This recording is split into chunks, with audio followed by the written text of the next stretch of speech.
Committee on the Budget is now in session for the purpose of briefing on the economic outlook. Dr. Alan Greenspan, Chairman of the Board of Governors of the Federal Reserve System.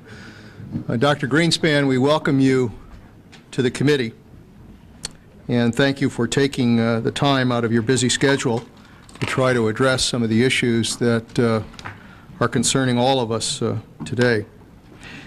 Let me begin with some preliminary remarks for the committee because the Budget Committee itself has not been formally organized for the 102nd Congress. Without objection, we will follow the same procedures as we've used in the past in the committee for submission of testimony and the questioning of witnesses.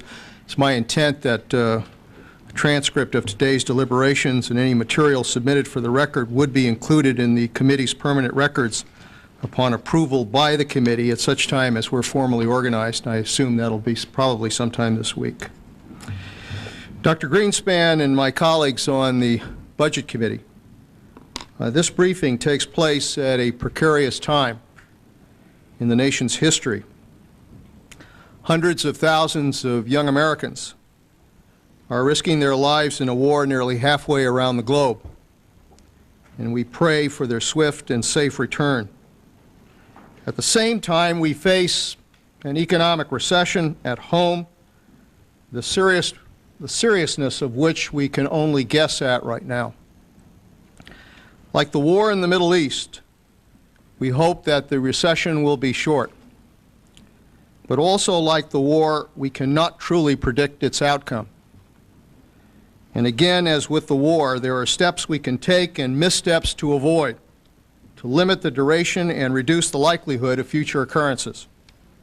I think it goes without saying, particularly to Dr. Greenspan, that our national security depends not only on our military strength, which is clearly being displayed in the Middle East, but also on the strength of our economy. As you know, our primary function in the Budget Committee is to set spending limits and priorities and revenue targets for the Congress in this coming year. The state of the nation's economy sets the context for the work that we do. The Federal Reserve probably has more direct influence than any other institution, including the White House, on the behavior of the economy. And while what we do here has some impact, your actions influencing interest rates and the money supply are also extremely critical. We depend on you to be sensible and cautious, to promote economic growth and help the nation ease the recession while at the same time controlling inflation. You also depend on us, both the Congress and the President, to be sensible on our budget priorities and policies. You have called time after time for real deficit reduction to ease pressures on interest rates, and I want to urge you not to let up on that continuing pressure on both the Congress and the President. For the first time last week, you used the word recession to describe the current economic situation. It is widely reported that the Congressional Budget Office, and perhaps the administration as well, will shortly issue a formal recession forecast. Such a notification, as you know, could trigger a fast-track legislative process for the suspending of the discipline of the Graham-Rudman Act and last year's Budget Enforcement Agreement. In my view, this is not the time to suspend that discipline and give up the hard-won deficit reduction contained in that agreement. It would send the wrong message to the country, to the financial markets, and for that matter to the Federal Reserve. We will certainly want to hear your views on that question. We will also want to know your thoughts on the nature of this recession, its likely depth and length, the likely impact of the Middle Eastern war, and what action should be taken to try to counter the recession, if any. At a time of record deficits, the opportunity for adoption of counter-cyclical policy, the old pump priming, can be sharply limited. We seem, much more than in other recessions, heavily dependent on monetary policy to try to alleviate the effects of the recession. And that very much puts the spotlight on you. and on the Federal Reserve Board. We hope as much as possible that you can share with us your thinking on what further actions can or should be taken to lower interest rates and expand the money supply. The Federal Reserve in recent weeks has acted to lower both the discount rate and the federal funds rate. Banks have not, however, reduced their prime rate as much as the federal funds rate. We would like to ask you why you believe that is the case and whether you think the Fed's action was too late. Also, we will ask you if you believe that the need to combat the recession outweighs the inflationary danger. And finally, what is the best way to ensure a full recovery and not merely a repetition of the stagnation of the months preceding the recession? There are many questions, Dr. Greenspan, and that, unfortunately, I think is the nature of our times. However, we remain confident that you can help provide both skillful answers and a better sense of direction. Before proceeding, let me turn to the committee's ranking Republican, Bill Gradison. Well, thank you, Mr. Chairman. I, too, want to join in welcoming Chairman Greenspan. And I also, Mr. Chairman, want to indicate that I concur with your views completely that this would, to say the least, be a very inauspicious time to suspend or reopen the new budget agreement. Clearly, one of the problems that we've had in recent years has been a highly erratic fiscal policy. And I certainly don't think that this would be the time to make that even worse. Mr. Chairman, I too look forward to hearing from the witness. We have had the good fortune during his entire tenure to know that there has been a steady hand at the helm in the direction of monetary policy. Mr. Chairman, I think you're doing a great job, and I'm glad you're here today. Thank you. Dr. Greenspan, you may proceed with your testimony. Your statement, as always, will be made part of the record, and you may proceed as you wish. Good. Thank you very much, Mr. Chairman. As always, I am pleased to be here today, and especially during a period when the problems that confront us are so daunting. As you know, the Federal Reserve will submit its semi-annual report on monetary policy to the Congress next month. That report will cover in detail the system's policy targets for 1991, as well as our expectations for growth and inflation. I'm sure you can understand that I would be reluctant to anticipate those projections even under normal circumstances, but these are far from normal circumstances, as clearly we shall be in a better position to address the outlook with greater precision once some of the uncertainties associated with the Gulf conflict have been resolved. I do think, however, that we can focus productively today on some of the other considerations bearing on our nation's economic prospects and on the appropriate course for policy in the current environment. All indications are that business activity declined appreciably in the fourth quarter of 1990. When I appeared before the House Banking Committee in November, I noted that aggregate output had turned down as we moved through October and into November. The contraction apparently continued in December. In the labor market, payroll employment fell another 75,000 after even bigger declines in the preceding 2 months, and the civilian unemployment rate rose further to 6.1%. Manufacturing output continued to fall rapidly, and the index of industrial production is estimated to have dropped another 0.6%. The December drop in industrial production brings the total decline since September to around 3%. Close to half of that decline is attributable to cutbacks in the output of motor vehicles and parts, and production of construction supplies also has been exceptionally weak. Reductions have occurred elsewhere as well. Events in the Persian Gulf clearly were a key factor in explaining why business activity weakened so markedly this past autumn. Specifically, the jump in prices of petroleum products cut into the real disposable income of households and thus contributed to the softness in spending for a wide range of goods and services. Moreover, many firms whose profit margins already were being squeezed by higher energy costs curbed production to prevent inventory buildups, and they have trimmed capital spending plans in response to actual or expected reductions in the demand for their output in the wake of the energy price hikes. But the damage from the Persian Gulf crisis went beyond the direct effect of higher oil prices. Indeed, the enormous uncertainty about how and when it would be resolved contributed to a marked erosion of consumer and business confidence about prospects for the economy. Faced with such uncertainty, producers and consumers tend to withdraw from their normal activities while they wait for clearer signals of economic developments and avoid making commitments that might be costly to reverse. Of course, the crisis in the Persian Gulf was not the only factor restraining activity. In particular, the evidence suggests that banks, along with other lenders, have tightened the terms and other conditions for supplying credit, and some borrowers undoubtedly have encountered greater difficulty obtaining financing.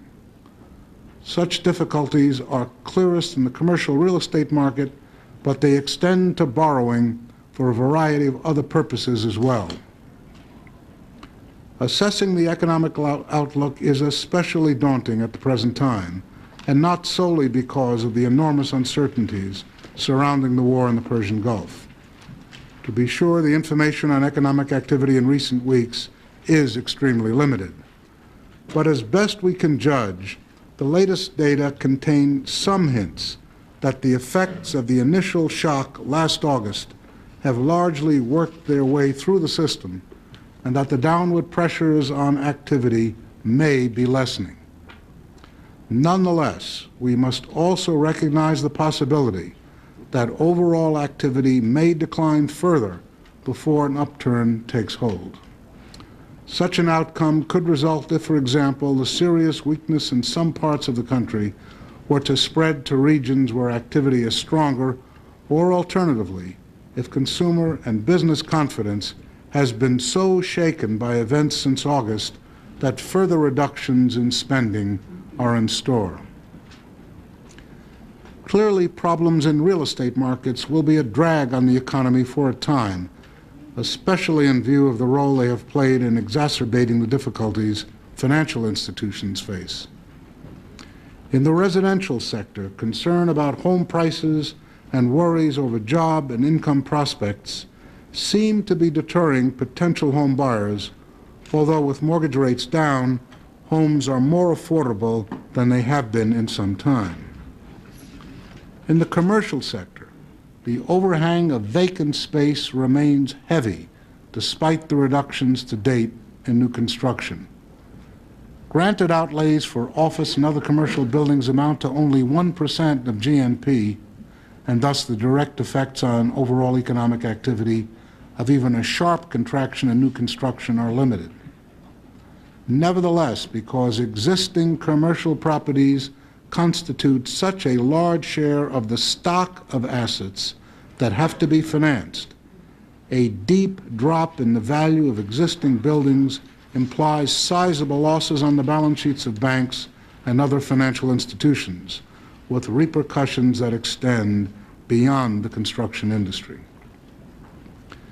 At the same time, other factors support optimism about the outlook for activity.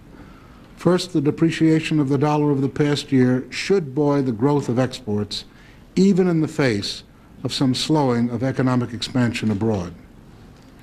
It also should help to restrain imports and thus to shift some domestic demand to U.S. producers. Of course, this is not to imply that the lower dollar is entirely a blessing. It adds to inflation pressures, and it may contribute to instability in financial markets. One feature of developments to date that bodes especially well for activity is the apparent rapidity with which producers have responded to the anticipated weakness in demand. The data in hand are scanty and subject to revision, but at this stage, overhangs of inventories appear isolated and more manageable than they typically were in cyclical downturns in the past. Thus, if final sales hold up, and I am not fully confident we can assume that they will, much of the production adjustment could be behind us.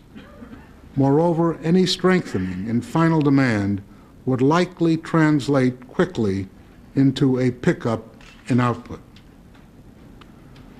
The automakers are a key example of this behavior. They were quick to slash assemblies even though sales had dropped rather moderately and even though dealer stocks did not appear excessive by historical standards. To be sure, underlying demand was weaker than the reported sales, which included sizable purchases of the big rental firms, and the inventory figures must be evaluated in light of the prospect that many of these cars will re-enter the market as so-called nearly new ones in just a few months. But the reductions in motor vehicle output late last year were prompt and substantial. All else equal, they were large enough to cut more than 2 percentage points from the annual rate of real GNP growth in the fourth quarter.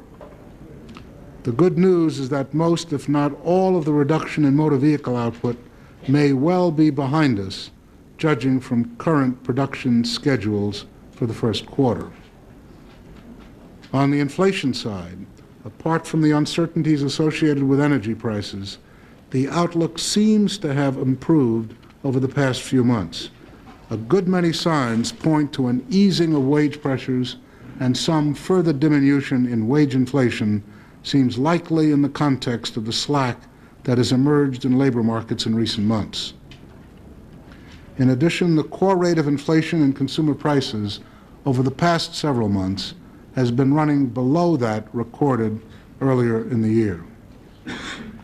Against this background, the Federal Reserve has extended a series of steps taken over the past year and a half to ease the stance of monetary policy. Reflecting these actions, the federal funds rate has come down about 3 percentage points on balance since the spring of 1989, from almost 10% to around 6.75%. Other short-term rates have fallen appreciably as well, and long-term Treasury bond rates are near the low end of their range for the last year.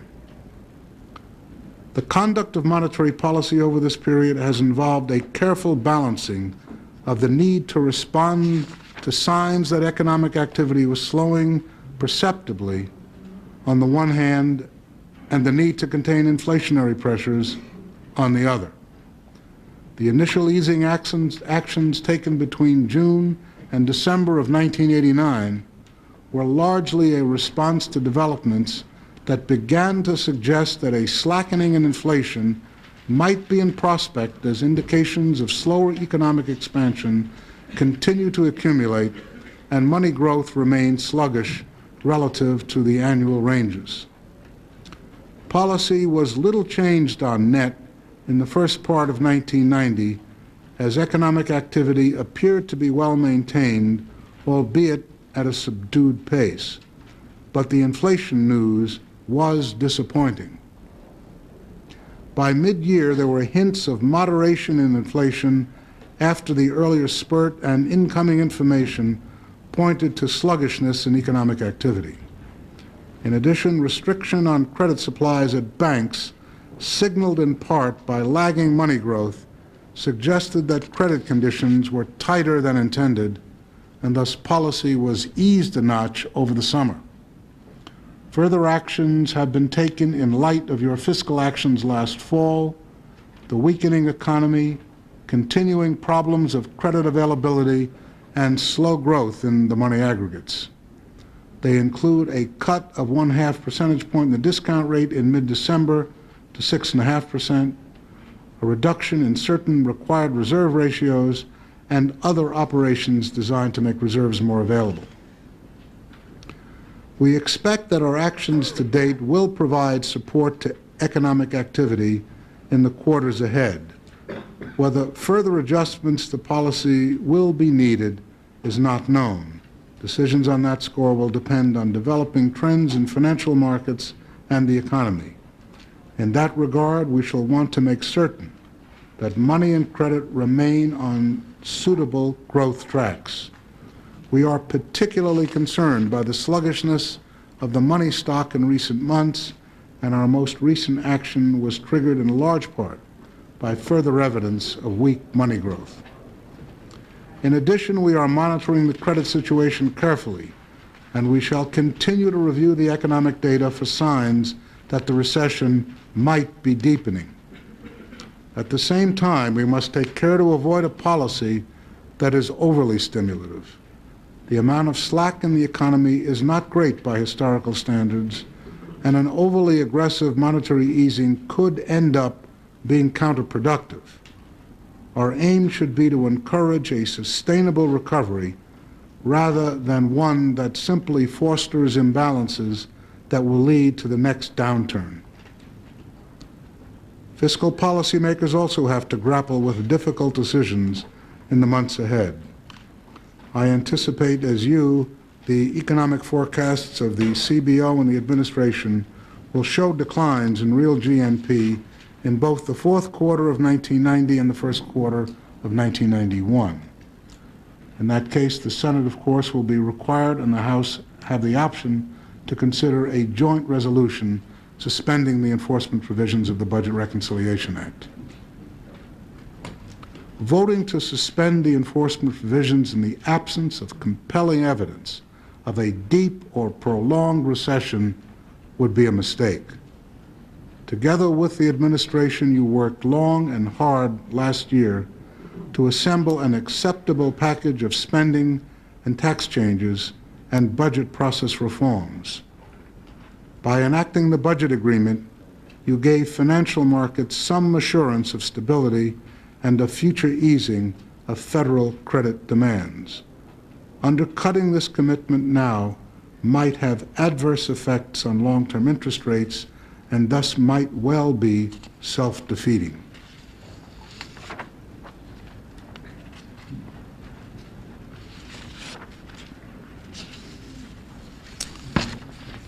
Mr. Chairman, in summary, the uncertainties in the current situation are great, and the risks of making policy mistakes are clearly high.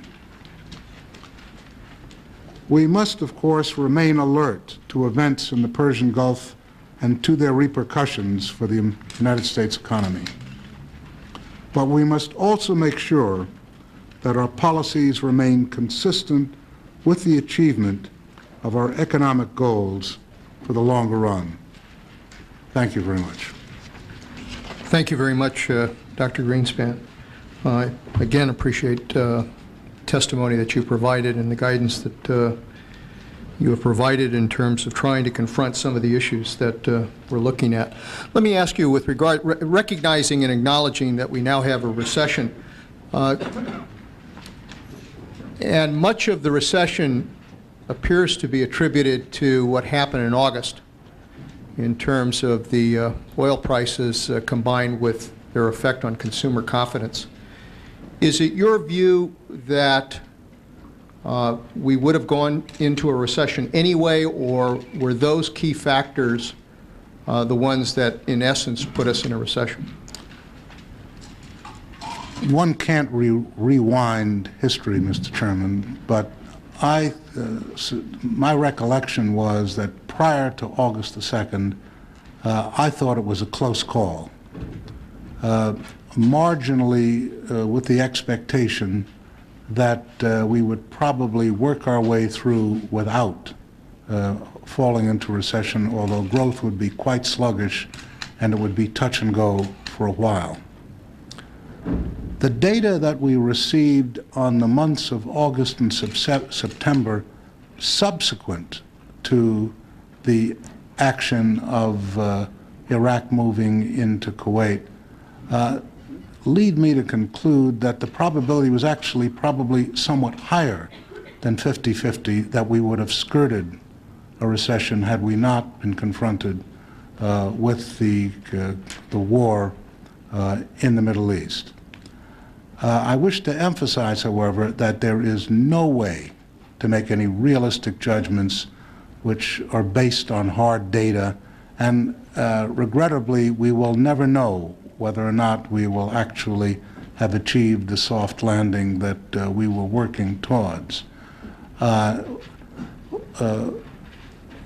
Events occur all the time upsetting plans both of the military and monetary policymakers, and I think we just have to keep addressing those in the best way we know how to achieve continued stability and growth in this economy. Focusing on the situation that we now have, and obviously, as you pointed out, it was clearly impacted in any event by what happened in August. Is it? You've been quoted in an interview in the Wall Street Journal last week, and admittedly, it came when the news was more optimistic in terms of the length of what we might be facing in the Middle East. Is it fair to say, and at that time I think you had basically said that that there was a good chance that by spring or summer we could get out of the recession. Is that the length of the recession largely dependent on the situation in the Middle East, the length of the war, the impact on oil prices? Is that the primary factors that will determine the length of this recession at the present time? Mr. Chairman, it's certainly a key factor. I would suggest, however, that there are other elements involved, mainly in the financial area, which will determine that. If we were to look solely at the elements of what economists call the income and product account evaluation, the usual GNP modeling that we all go through, as I indicated in my prepared testimony, a goodly part of the effect of the very dramatic decline in consumer confidence has apparently worked its way mainly through the weakness in the consumer durable markets and in housing. And both are at very low levels, so that the downside potential is now clearly limited. And if no other events took place, one could very readily do the arithmetic which would suggest that the economy would bottom sometime towards the middle of the year and then start to move back up. The difficulty is that we have this extraordinary financial constraint that we have put the term credit crunch on in recent months, which is really quite novel and has very little historic precedent, which would enable us to get some judgment as to how it impacts with the so-called income and product account analysis. But it clearly is negative, and it is unclear how negative. But for anyone who merely presumed that the only thing driving this economy was the war and the timing of it, I think we would rapidly find, if we made that presumption, that there were other forces working as well, even as the war unwound and eventually terminated. So that even if there was a relatively short war and one that at least returned some stability to oil prices, we still have some other factors that are present, and I take it those factors could still influence the length of the recession. I would think so, Mr. Chairman. Let me have your view with regards to what you see as the current state of inflation in the economy. Aside from the threat of the oil disruption, how much inflationary pressure do you see in the U.S. economy right now? The major element in the type of economy that we have generating inflation is wage costs. It's very difficult to have inflation in this economy if wages are subdued, and it is very difficult to avoid it if wages are accelerating. It's largely because employment costs comprise such a very large segment of the total economy. While the data won't be in for a while, there does appear to be some pronounced slowing in the rate of increase in employment costs. I wouldn't want to overemphasize the slowdown, but whereas earlier in 1990 there was some evidence that we may in fact be looking at accelerating labor costs, at a minimum that has clearly been altered, and I would say the evidence is increasingly in the direction of a labor cost growth rate which augurs somewhat better inflation numbers in the aggregate over the rest of this year and next. If we're looking at a relatively stable situation on the inflation front, I mean, do you personally believe interest rates have come down enough? I don't know the answer to that. I have said publicly, and I will repeat here, that a critical factor amongst the many that we're looking at is money supply and the credit aggregates, which are a reflection in large part of this credit crunch. In short, part of a way of looking at, or one way of looking at the credit crunch, is the slowdown in the asset side of the balance sheets of the commercial banks and thrifts. Another way is to look at the liability side, which is largely what the money supply data are. And we are not satisfied with the current growth rates because they have been falling below our calculated expectations. And it may well be that the actions we have taken in recent weeks may be adequate to restore the rate of growth in the money supply to levels that we would consider to be buttressing economic expansion. But we will watch that very closely. They may not. And finally, let me ask you for your views on the cost of the war and the issue of burden sharing. Obviously, modern war, all of us are learning, is a very expensive process, particularly with the high technology involved in the weapon systems that are currently being used. And while we have no idea of what the final costs of Desert Storm is going to be, it clearly is going to be one that is going to be in terms of billions of dollars. I guess the estimates range anywhere from $500 million a day to perhaps $1 billion a day, but it's hard to quantify that at this point. We're trying to get as good an information base as we can in this area, but it's tough. And that we've met with the Defense Department, met with the State Department to try to get a better handle on this. My question is how the burden of the war costs ought to be shared among the alliance and others, especially in light of the disproportionate American share of the human costs. Presumably, this burden sharing should bear some relation to the interests of the United States and its coalition partners and the degree to which Operation Desert Storm has become necessary to protect those interests. As an economist, how do you assess the importance of a successful conclusion of Desert Storm to the economic futures of our industrial partners, and in particular of our major exporting and oil importing nations, which really don't have a military role in the Gulf operation, such as Germany and Japan?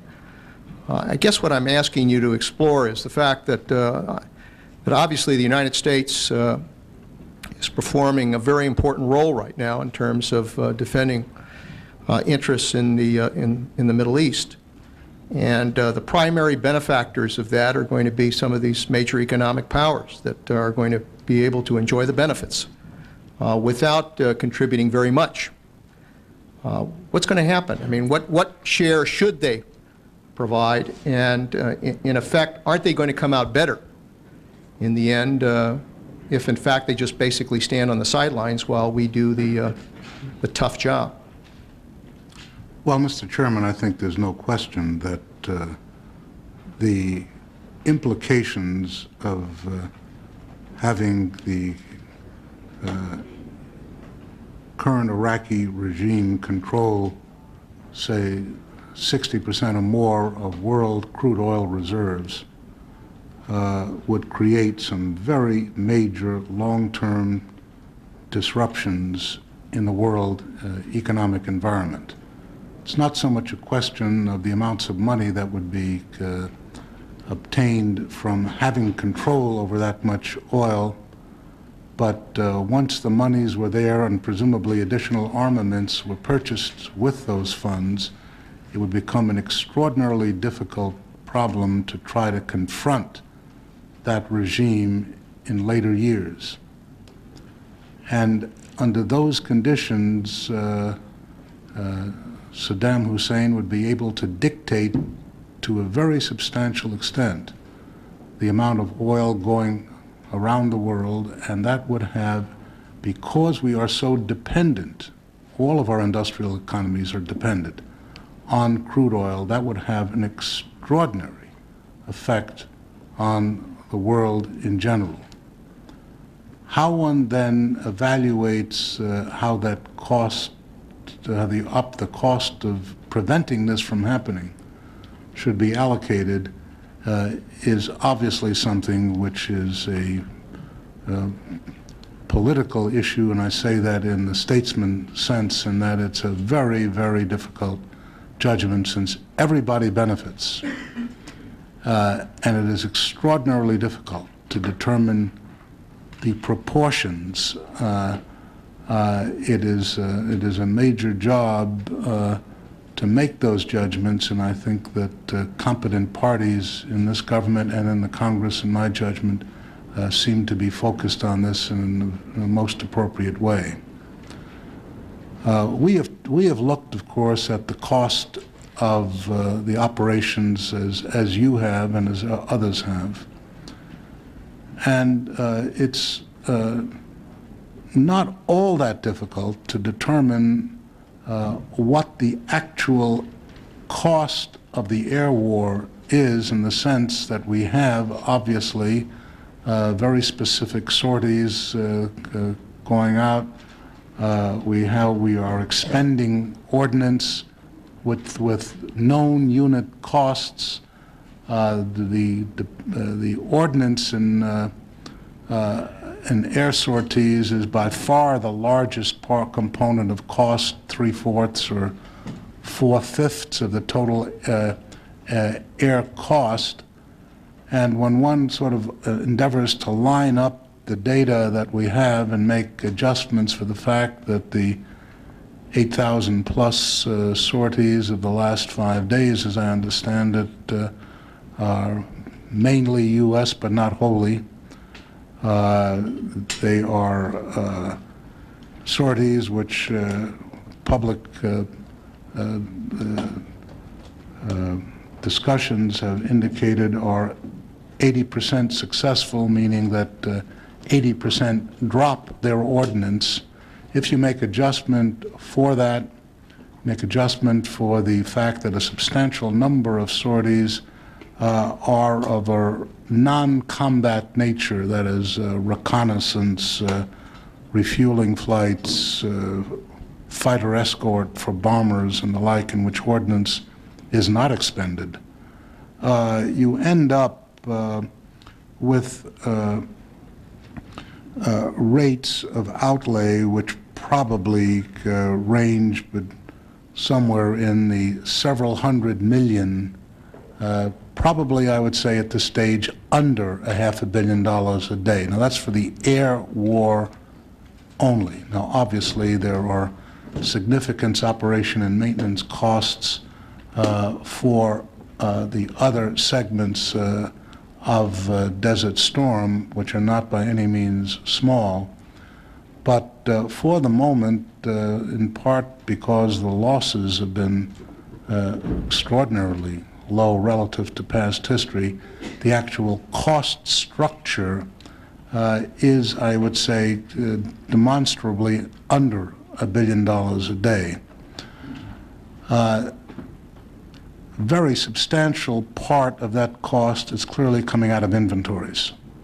And the crucial question really is to what extent they will have to be replaced. Substantial part will obviously not have to be replaced, since they were put together for other than Desert Storm conditions, and whether or not material is consumed or ultimately is scrapped because of obsolescence means that the cost elements are the same. So I would suggest that the outlay effects of these numbers will probably be rather difficult to determine until some judgments about the force structure requirements in the future, and very specifically the ordinance requirements to maintain that force structure are determined. But there's no way you can get around it. High technology war is a very costly operation. Thank you very much, Dr. Greenspan. Mr. Radisson. Thank you, Mr. Chairman. Mr. Chairman, I just want to try to understand what the economic imbalances were, as you see them now, that led to the sluggishness of the economy going into last year. It's my understanding that you have identified at least two. I may have missed some that you've mentioned, and that's the purpose of the question. You mentioned the real estate markets and caution in bank lending policies. Further, you indicated that some uncertainty whether those imbalances would have led to a recession, but in any event, the economy was pushed over the brink into a recession by the oil price shock and the general uncertainty related to the Gulf crisis. Are there other imbalances which can at present be identified which existed in the economy going into the middle of last year which may have been significant? Clearly, the extraordinary growth in debt which occurred during the latter part or middle parts of the 1980s, and in part were a major element in the weakness of our financial intermediaries, is a crucial element in the weakening of the underlying structure of the economy. While I would scarcely describe the debt burdens in most of the areas of the economy as extremely burdensome, they are nonetheless some cause for concern, and have been for a number of years. And I would say that that pressure has been there, and the increasing debt service costs of both households and businesses have been an element which has been somewhat negative to the economic outlook. There also was an unusual force which was a goodly part of the weaknesses that began to emerge in 1989, which is the buildup of, I guess the best way to use the term would be the stocks of assets of goods in this economy. In other words, while inventory accumulation was not a problem, the inventory of cars and trucks on the road were. As they began to grow, this was true, the stock of housing, the stock of investment goods, and obviously the stock of office buildings.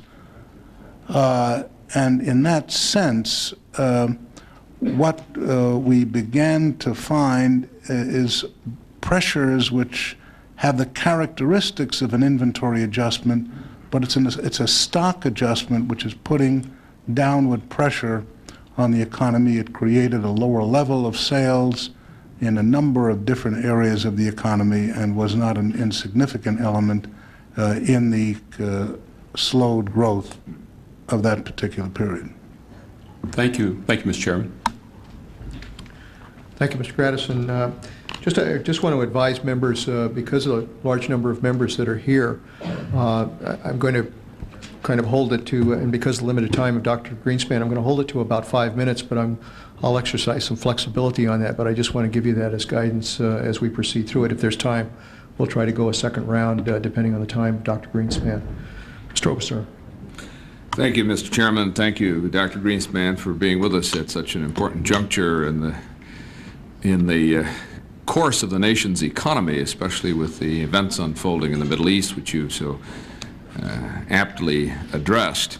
In your prepared remarks, you anticipate the upcoming report from the Congressional Budget Office and from OMB on the economic forecast and the report on the last 2 quarters of 90, or the last quarter of fiscal 90 and the first quarter of this year. And you anticipate that that will be a negative report, that it will show economic decline, and then you refer to the budget agreement of last year that requires both the House and Senate to do certain things. Then you go on to say that voting to suspend the enforcement provisions in absence of compelling evidence of a deep or prolonged recession would be a mistake.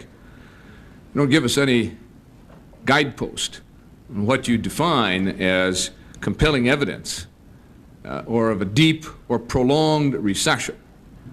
And if we are to benefit from your testimony, I think a look ahead and a definition of terms and an understanding of what you mean by those concepts helps us to do our work and helps us to understand how you at the Fed are doing your work. I would say first that we do not see such evidence at this moment. I would also be inclined to conclude, although I'm not sure I'm right on this, that this issue will not be ambiguous. It will either be clear one way or the other. Either the economy shows signs progressively of coming out of the recessionary weakness, especially as Operation Desert Storm winds down, or it will not. And my impression is that we will know that within a reasonably short period of time, several months. In making that assessment, are you going to be looking principally at the non-defense factors in the economy? And not yes, basically that. And I would say that since, as I indicated earlier, the sort of income and product count flows, the balance of income, savings, consumption, inventory, investment, at this stage appear to be moving in a somewhat progressive, less inflationary way. That is, it's still in recession, but the rate of deterioration is slowing down. It is not as intense as it was. If that process continues, then you will begin to get a stabilization and a recovery, and this issue will become moot. Well, there are some. May I just make one point? Go ahead, please. However, as I indicated earlier, we have these financial pressures, so that if we begin to see serious problems in the economy, it is almost surely going to reflect itself first in the financial markets. Well, first in the financial markets, but there are some other factors that may be guideposts, like the order book for the steel industry. We're about halfway through their October order book, which looked very good, very promising. Steel output slightly increased, as did related industries. On the other hand, at the same time, the automotive industry was dropping, laying people off. Airlines are now being severely impacted by a triple whammy of increased fuel prices, decline in the national economy, and the load on cash flow from leveraged buyouts, and there are huge layoffs, and a major airline has gone out of business. And that will have some rebound effect on the manufacturers of aircraft who are or were very backlogged or significantly backlogged in their order book. So some of those cascading effects in other sectors of the economy may be precursors to what happens in the financial markets. Oh, no, I'd like to get your sense about what you feel about those areas of the economy. Yes, no, well, we focus on them very closely, and indeed, orders, as best we can judge, are still weak. They are not unraveling, but they are clearly still edging downward in most areas. In some areas, they are quite weak. But obviously implicit in any turnaround is that those order books have got to change. If they don't change, since they are, in a sense, the forward orders of production, clearly the economy will continue down. But I suspect we'll see the evidences in the financial system suggesting that that turnaround is not coming before we sense it in the order books themselves. If by the time we get to May, when, say, the steel industry again looks ahead and decides what its projections are going to be, what their rate of production has to be, and they see a bleak future and begin cutting back, is that the point? And if that is followed by other industries taking a similarly hesitant look at the future, is that the point at which the Fed moves on interest rates and money supply? Or recalling my experience, 1974-75 period of oil price rises and impact on the economy, the Fed held back on the money supply, did not significantly increase money supply until the crash was upon us, and then began to react in a way that you described later in your testimony as aggravating rather than benefiting the problem. I would think that the money supply in this particular environment will give us reasonably good signals relevant to how the economy is emerging. This is something which I would not have said 2 years ago. I think that we're beginning to see the money supply being useful as a reflective force in more than its historical sense. It's beginning to give us, I think, much better insight into elements of the commercial bank and thrift balance sheets than it would have, say, 2 or 3 years ago when we were going through some very major changes in financial structure. I'll conclude, Mr. Chairman. I see my time has expired. The problem is we have to report out a budget resolution and have it moving through the House by April before many of the economic indicators are going to come into reality, and before a much better assessment is made. Is there any indication the Fed will be reassessing the economy by mid-March, end of March? I would say, Mr. Oberstar, we reassess the economy virtually every day. Well, it doesn't do much good. I mean, we need. I mean, you're going to have to take a snapshot of the economy at some point there, just before we have to. Commit ourselves to a course of action. That's the problem. Let me be very specific. I would say in order to significantly alter the path that fiscal policy is currently on, you're going to need or should need some very extraordinary evidence that something very important has happened. Because if you unravel the process that you went through, I think it'll be very difficult to get it back in place again. I concur with that, but knowing just what that point is and how what those how major it is, may be more art than science, as you've suggested. But we'll count on your continued reappraisal and reassessment. Thank you. We obviously are going through a major reappraisal when we appear before the House Banking Committee just about a month from now with our annual Humphrey Hawkins testimony, which is our regular full-blown affair. Oh, yes, that's right. Mr. Thomas. Thank you, Mr. Chairman.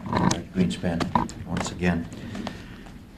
I would like to spend just a minute pursuing, in part, a more specific policy-oriented answer to the general discussion of the cost of Desert Shield/Storm. This government policy is already stimulating the economy to the effect of $300 billion a year. And if we can say that somewhere between a $20 and a $50 billion a week cost to the war, or pick another number if you don't like those, but that's a parameter. maybe $20 billion a month. A month. Yeah. Excuse me, 20 to 50 billion a month. I think I must say I think that number is probably large, but 15 to 20 billion dollars a month. The concern I have is that if the war continues beyond what all of us hope would be a short termination date, I think it begins to be not just a fiscal concern, but obviously a political concern in terms of how you handle it. And what I always like to try to get out of these sessions is not just an understanding of the world from your perspective as chairman of the Federal Reserve, but a little help for me in making policy. Obviously, the economic agreement that we're currently operating under, and we all hope we will stay under, sets the costs of Desert Storm aside. And that choice would be to simply add it to the ongoing deficit, whatever that amount may be. The other alternative that I've heard articulated most frequently is to pass some kind of a tax, almost on a pay-as-you-go basis, get it in place now, and then we'll try to determine what the amount would be as we determine the costs. If that's A and B, my assumption is that you would choose neither A or B, and if you would, I'd like to know that. And if there is a C opportunity, what is the C from your perspective? In as many specific policy-oriented words as you can, so that I can get some help out of this. well, first of all, I think a surcharge at this stage is very clearly premature and hopefully unnecessary even under any scenarios which we can contemplate. As I've indicated in correspondence with the chairman, have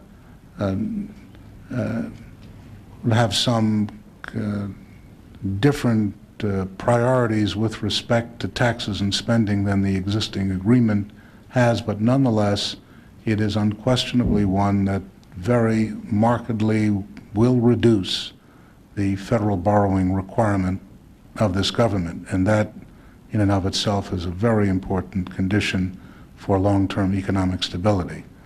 I should hope at this stage that very little in the way of significant fiscal action other than the agreement that was pounded together last year will be required, but I would say as a minimum, any endeavors to unravel it or, most importantly, to increase the deficits that are involved through policy actions, in my judgment, would be a mistake. In other words, you're saying that if there is an attempt to change the agreement, either on the taxing, principally on the taxing side, that in your opinion it wouldn't be driven by the fiscal concerns, it would most likely be driven by political concerns. Well, I can't say when or how it would be driven. I'm basically saying that we should, I am particularly concerned that there will be endeavors to augment the federal budget deficit at this particular stage as a means for stimulating the economy. That's my major concern. I mean, I can't argue that there would be other changes in the budget within the various parameters that have been suggested which would be inappropriate. What I am suggesting is that those which look for a highly stimulative fiscal policy at this stage should look at the longer-term implications that that might engender. Let me try to ask it a slightly different way.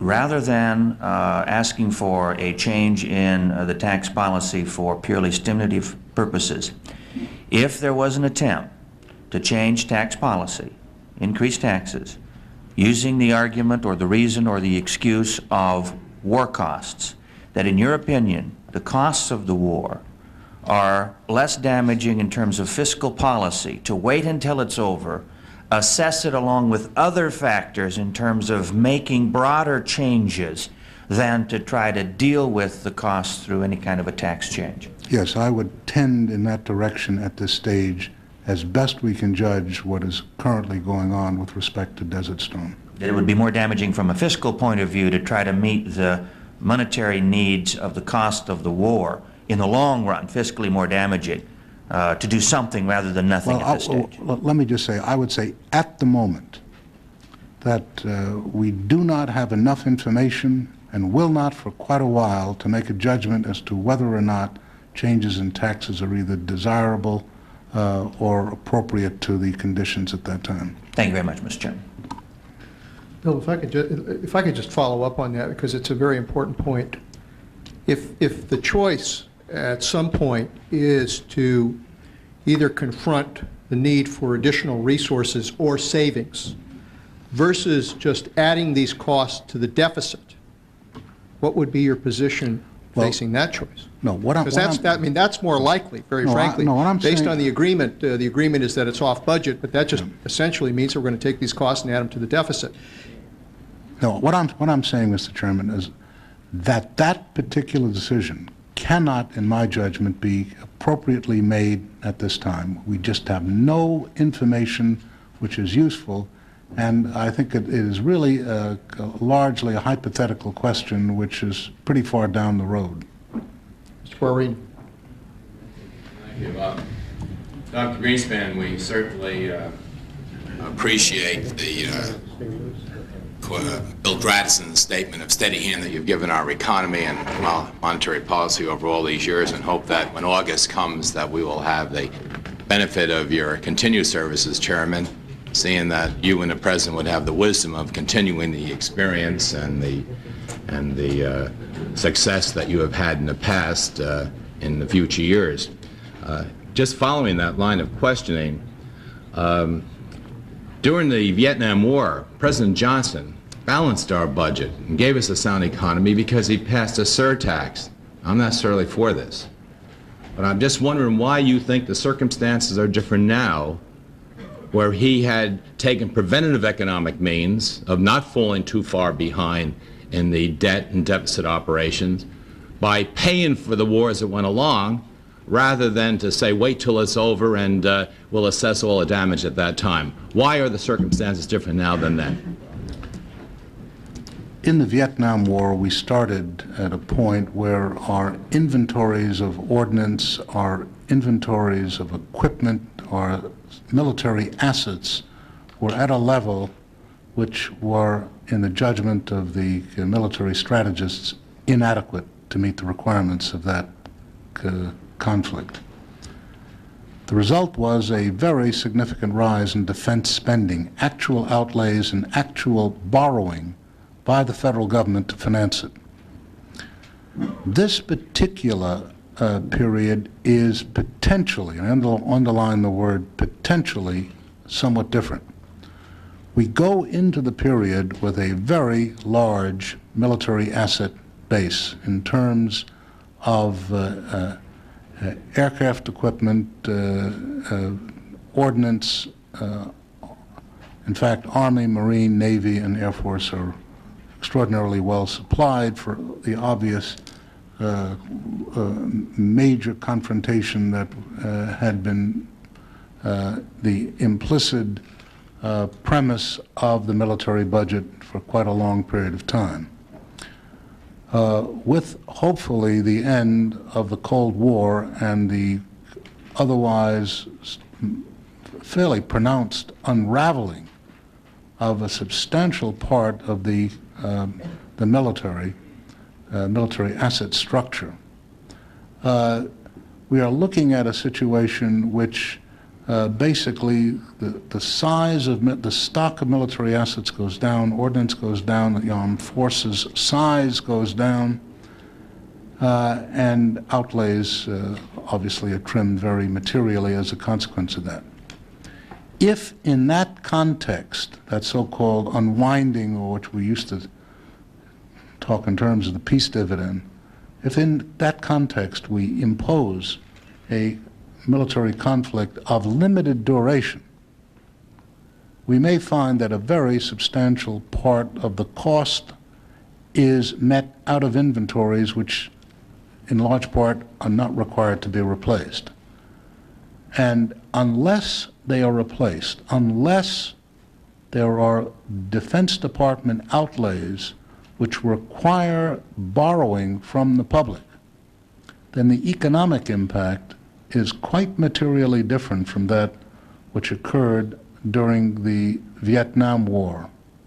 So I am saying at this stage that it is well within the likelihood of this particular period that the actual net borrowing cost is the ultimate measure of this war, if you want to put it in economic financial terms, may be a lot lower than we realize, and until we know its order of magnitude, how that is financed, strikes me, is something which we should not immediately endeavor to assess. So a long war would be very debilitating to our economy, of course. Yes.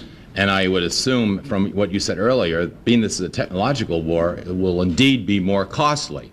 So in spite of the inventories that we're working off, we still face an enormous expense of the war. Well, no, the actual, but if the cost is substantially inventory reduction, which would otherwise have been scrapped, then the cost is negligible. Or I should say, the net cost or outlay effect is negligible.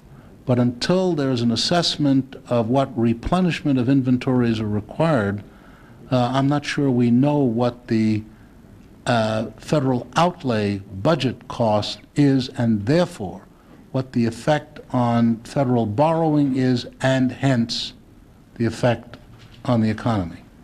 Well, Doctor, if we do indeed fall into a deeper recession by a prolonged war, whatever economic problems we have in our banking crisis that's ahead of us, have we lost our option to pump prime as we did in the 30s when we went into a deep recession or depression? You mean in the fiscal sense? Yes. Could we spend ourselves out of our recession like we did once before when we had a terrible economic plight, or have we lost that ability because of the present condition we're in to spend ourselves or pump prime our economy? Well, the answer is, can we spend our way out? The answer is, obviously we can. The real serious, important question is, should we? Because, I mean, it is possible just to print enough money to create massive inflation, and that would create a big acceleration in activity, which would then later tilt over. So I think getting to that, we don't have as many options as like Franklin Roosevelt had. No, I agree with that. And I think so. Therefore, we're in a worse situation now because we have fewer ways to go.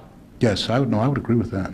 And our debt ceiling and our debt service is getting so far out of hand. Our economy has more or less gotten out of control. Still, even though we're in worse shape now than we were last year by far, with our banking crisis, with our war, which is off budget, and our debt seems to be higher than it was, or a deficit higher than it was last year when we were worried and went into a 5-year agreement.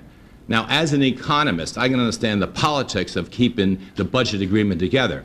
But as an economist, would you go back to the drawing board and take a new look at everything instead of saying, well, we did have an agreement, we don't want it to unravel, and the politics are to keep in place?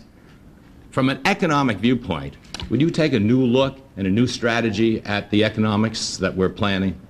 I mean, with respect to the budget agreement? That's right. No, sir, I would not. And is that mostly an economic answer, or is that a political Well, answer? it's both. I don't think that you can make judgments with respect to fiscal policy without some notion about the practicality and the feasibility of implementing fiscal policy agreements through the Congress and the administration. So if we have about $320 billion deficit facing us this year, which is even more egregious than last year, where can we cut? How can we balance our budget? What is our hope for the future? I don't want to be Pollyannish when we're looking at numbers of the order of magnitude you're suggesting, but I do think it's important to remember that the central thrust of the borrowing requirements of this agreement, and I emphasize that I may or may not like the components that got us there, but it still shows that as you get into the 1993, 4, and 5 period, that you get fairly dramatic declines in borrowing requirements, in part, of course, because one would presume at that point that the thrift situation bailout is being reversed, and that a substantial lowering in the level of military outlays from some of the numbers we've seen in the 1980s will also be true in real terms. Thank you, Mr. Chairman. I just hope that we could find a way of getting there to those kind of numbers. Thank you. Thank you, Mr. Chairman. Mr. Greenspan, it's a pleasure to see you today. Let me ask you one question that has bothered me for some time. I've always been of the opinion that in the big three monetary policy tools of open market operations, reserve requirement, discount rates, that the most powerful tool and the one on which we ought to most rely is open market operations. And I've always been about half afraid the Fed didn't agree with that point of view. Could you give me your comment on that?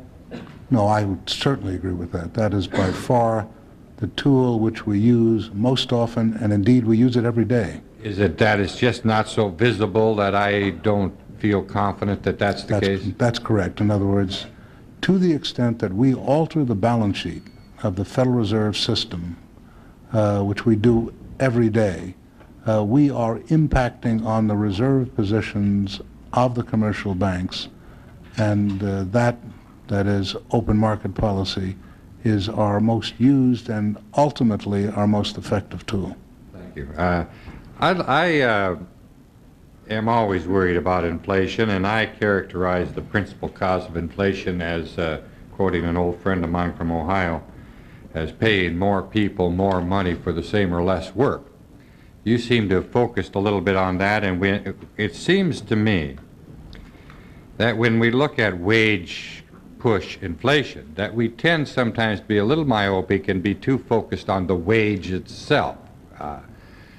But it strikes me that having left the 60s and the 70s when organized labor used to leverage its position at the bargaining table on the wage rate, and gone to the 80s where they leveraged their political position in Congress, that the greatest danger we face with respect to wage push inflation is this whole area of mandated benefits, legal requirements imposed on the employers by Congress. It strikes me that if, in fact, the principal cause of inflation is either increasing the money or decreasing the work, obviously separating MV and PQ and spreading us the old Fisher equation apart by a congressional mandate, that we, in fact, by exercising some judicious restraint, could do more to secure the nation from the threat of inflation than the Fed could. Is that a fair comment, you think? Well, I don't want to weigh one institution versus the other, but I would certainly agree that mandated costs have been a problem and are elements which do concern us, especially in the wage structure. But there are costs which, of course, are mandated beyond the wage structure, which also have inflationary implications. Well, there's no doubt. Let me make one final point. One other area. I have been concerned about inflation, I suppose, for most of my adult life. It seems to me litigation cost today is going through the roof, and it seems to me that, in fact, as a person who was inspired in the early 80s to run for Congress with the naive idea that I might be able to be helpful here, that Congress has been particularly stubborn in its refusal to deal with tort reform, and that by dealing with tort reform in a responsible fashion, we might also alleviate the pressures of inflation on the economy from an institutional point of view. Is that, you think, a fair characteristic? There's no doubt that we are adding to our underlying cost structure by I would put it in economic terms, a very large gross product for litigation, which is another way of saying that a significant part of our GNP reflects the activities of litigation, probably substantially more than in other countries. It's part of our democratic society, and it's part of our protection of rights. It does increase costs. It's been alleged, rightly or wrongly, as being a major factor in medical costs. I might say there are physicians on both sides of that argument equally vehement in its implications.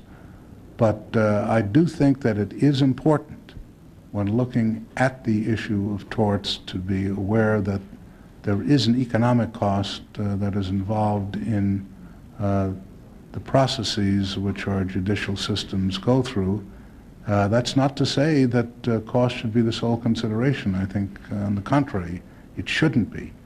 But it should be a consideration because it is not irrelevant to the underlying inflation structure. Thank you. Thank you, Mr. Chairman. Thank you. By the time we're through with you, Dr. Greenspan, we will have scared the hell out of most lobbying groups in this town. Mr. Kildee. Thank you, Mr. Chairman. Especially lawyers. Dr. Greenspan, we know that oil prices are very uncertain, but since the inception of Desert Storm, they have dropped about $10 a barrel. If they were to stabilize somewhere at that level, what would the effect be on the economy, particularly the auto industry, and what would the effect be on the economies of Japan and Germany, who have committed themselves but have not yet delivered much on the cost of Desert Shield / Storm? I mean, if we go to $10 a barrel. No, it dropped. Dropped $10. Dropped $10 Dropped a barrel. $10 a barrel. They have dropped $10 a barrel. They They've have. dropped about 30% since Yeah, the well, in other words, you say somewhere around $20 a barrel or something of that sort? $22 a barrel around there, yes. Mm-hmm. Yeah, that's where it is, right. That's where it is today, approximately. I think that what we will end up with is a relatively balanced set of pressures. I think oil at that price is probably neutral with respect to the economy in the United States and I think pretty much elsewhere. I'm not sure it would have much of an effect.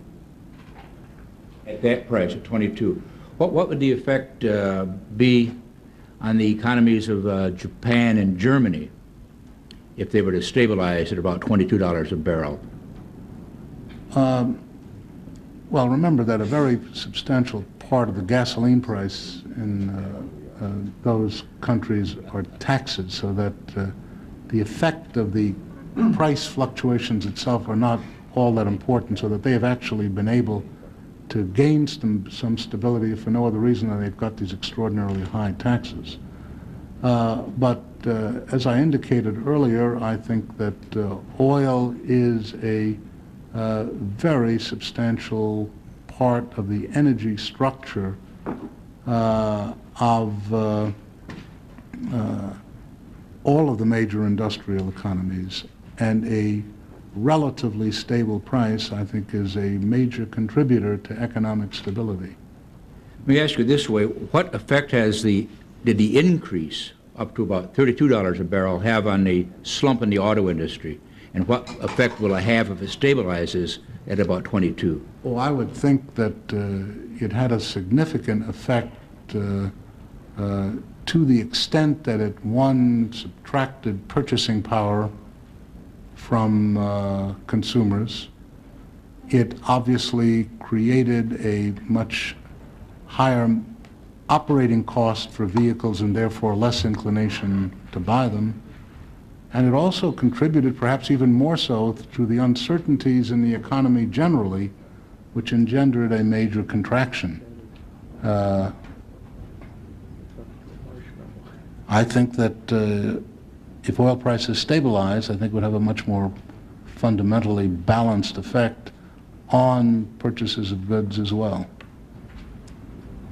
Thank you, Mr. Chairman. Thank you, Mr. Kildee. Mr. Sabo. Thank you, Mr. Chairman and Mr. Chairman. I'm just curious if on salary scales, if you could tell us just historically where the largest increases have been coming. If you subdivide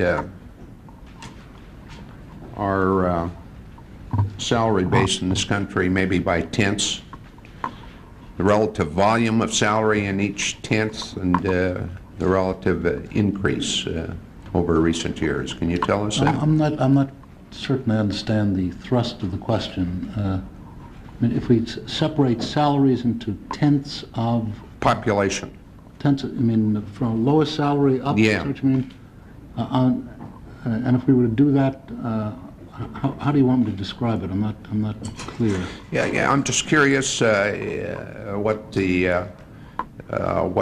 their relationship is to the total economy and where the increases have been. You mean salaries as differentiated from wages, or you mean wages? No, salaries and wages. I do not mean total income. No, it's. I'm pulling out investment income. I see. Because we were talking about salary. Yeah, we're talking two-thirds, depending on which economy we're looking at. It's usually two-thirds to three-fourths of total national income. No, that's not what I'm trying to get at. If you take then that two-thirds or three-fourths, yes, and divide the population in 10%, bottom 10 to 20, 20, 30, 30, 40, 40, Yep. 50, 50, 60, 60, 70, 70, 80, 80, 90, 90, 100. Of their total salary, what percentage is that of the two-thirds or the three-fourths? you mean in each of the tenths, you mean? Or? Yes. And over recent years, what's been the change, a relative change within those various categories? I wonder if I may get back to you and give you some of those numbers in some detail if we have them. I would like that.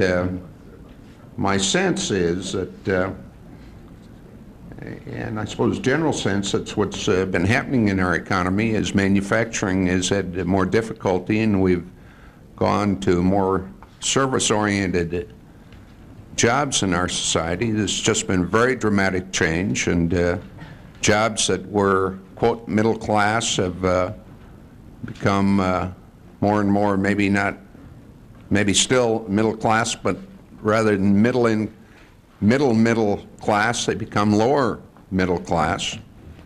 I just think we have a fundamental problem. I'm not sure you deal with it in the current context. I think it's a problem whether we have recession or not. That particularly for less skilled workers in our society, that where we still have millions of them, it becomes increasingly difficult for them to get a job that pays decently.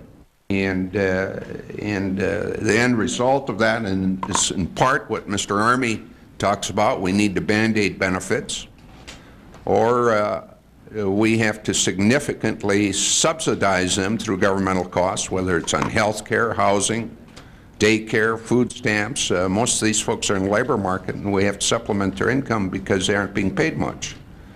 I know of no real alternative to dealing with that problem other than significant increase in our minimum wage, which, and I suspect that even in the context of how to deal with a slowdown in the economy and quickly putting purchasing power in the hands of people who are most likely to use it for purchasing, I don't know of anything that would respond more quickly than a significant change in the minimum wage. Mm-hmm. Let me respond to that for the record and see if I can get some information in some detail for you. Okay, thank you. And let me ask, if I might, just quickly another question. I'm just curious of the slowdown, to what degree it's really in consumer spending, consumer borrowing for the purpose of short-term purchases versus long-term investment. I think a goodly part of it is in the consumer area, as I indicated in my prepared text during the fourth quarter. We estimate that the effect of the decline in motor vehicles, largely passenger car and light truck purchases, counted for more than 2% decline in the GNP at an annual rate, which is a rather significant number. How much of that do you think is related to stable or declining values of homestead property? The effect of '86 tax law was clearly to indicate the preferential way for short-term borrowing for individuals was the home equity loans. My sense is they escalated very rapidly in the late '80s. All of a sudden, people are likely to have less confidence to follow that route of borrowing. I suspect lenders more reluctant to use that as equity if home values, in fact, are de-escalating rather than escalating. No, I think that's right. I think that broadening the issue to financing realized capital gains on the sale of existing residences, which the home equity loan issue is related to. The total realizations have been coming down since the spring of 1990, and past history suggests there are some relationships there, and that it may well be that part of the weakness that we've been seeing is reflected in that form of financing problem, that there was a spillover from housing values into the passenger car market. Okay. Thank you, Mr. Sable. Mr. Houghton. Yes, Dr. Greenspan, good to see you again, sir. Let me try to summarize what I have heard you say. We are in a recession. There are a number of imponderables. The Persian Gulf, consumer confidence, capital spending, a long other list. But the seriousness of these elements are still evolving, not clear.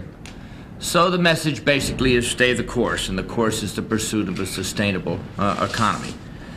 Now, in the light, Doctor, of the function of this group is really to ask you for your advice on what we should be doing. I've got two specific questions. One, what are the trigger points at which something different must be done? And secondly, are there any potential economic surprises which you can see out there that you haven't described already? Well, the trouble with potential surprises, Congressman, is that they are surprises. You don't expect them. And unfortunately, I don't know what they are, but I will bet they are. There are some out there, because they come up from behind, and you say we should have seen them, or we should have known they were going to be there, and we invariably miss them, and I suspect that's going to be the case, as it's always the case, for the future. With respect to a alteration of policy, as I indicated earlier, I would suggest that there has to be some very material change in the outlook as we now see it to induce a marked deviation from the path which I assume that this committee is on and plans to pursue. Let me go back to the second of my questions, the potential surprises. Do you see not just temporary eroding, but structural eroding of elements that give you cause for concern now? We obviously have been concerned about the financial system, which is the reason why we have been addressing the credit crunch issue. When you look at the details, it's fairly evident that the situation is not really a major problem. It's something which requires addressing.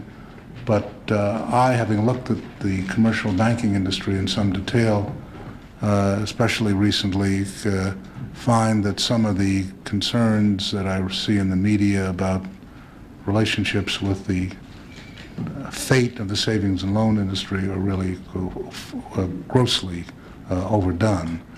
Nonetheless, there are stresses on the commercial banking system. There are stresses on the financial system in general. But I see no reason to believe that they are creating any really obvious problems in the future, and certainly if we can handle them, as I suspect we can, we will find that we're back to normal relationships within not too distant future. Thank you, Mr. Chairman. Thank you, Mr. Houghton. Mr. Berman. Thank you, Mr. Chairman. Dr. Greenspan, I was wondering if you could explain or maybe simplify just a couple of the comments you made in your testimony. You say, among other things, the focus on the reduction in the deficit brought about by legislative action, this is on page 8, rather than the level of the deficit per se, eliminates the need for policy adjustments to offset the effects of changes in economic conditions and thus allows the automatic stabilizers to function as intended. I guess you mean what we decided to do last fall means we don't have to be worried about the actual size of the deficit, and the corrections have changed from what they were originally under Graham-Rudman.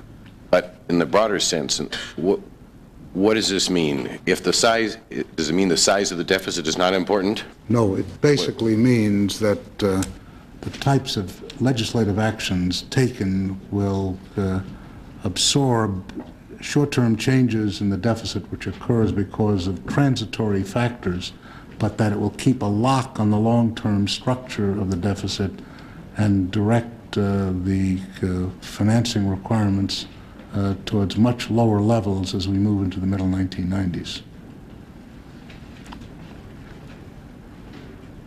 Except for the possibility here of Desert Storm. Sure, of course. No, I'm not saying that it cannot go completely awry, and in the event that something extraordinarily unusual occurs, I think that obviously one should reappraise it, as I indicated earlier, but that's not my expectation. Right. The second one, you talk about deposit insurance, and it's gone on budget, and you don't particularly like that proposal, and you say because deposit insurance alters the incentive for the managers of financial institutions, it undoubtedly has had significant effects on the real economy, but the actual payouts have little further effect on credit markets, interest rates, or economic activity.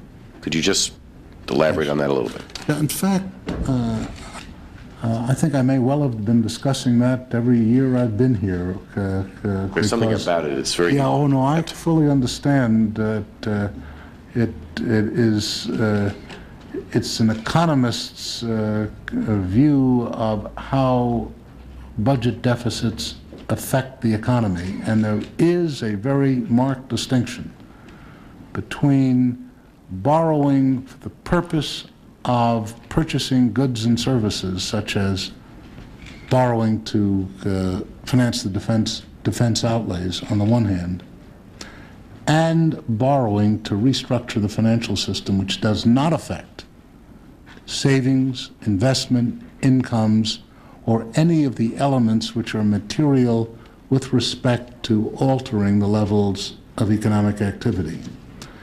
Indeed, I think we finally had a test of this hypothesis last year when we had this extraordinarily heavy borrowing from the Resolution Trust Company, very large amounts of federal financing, while long-term Treasury interest rates went down.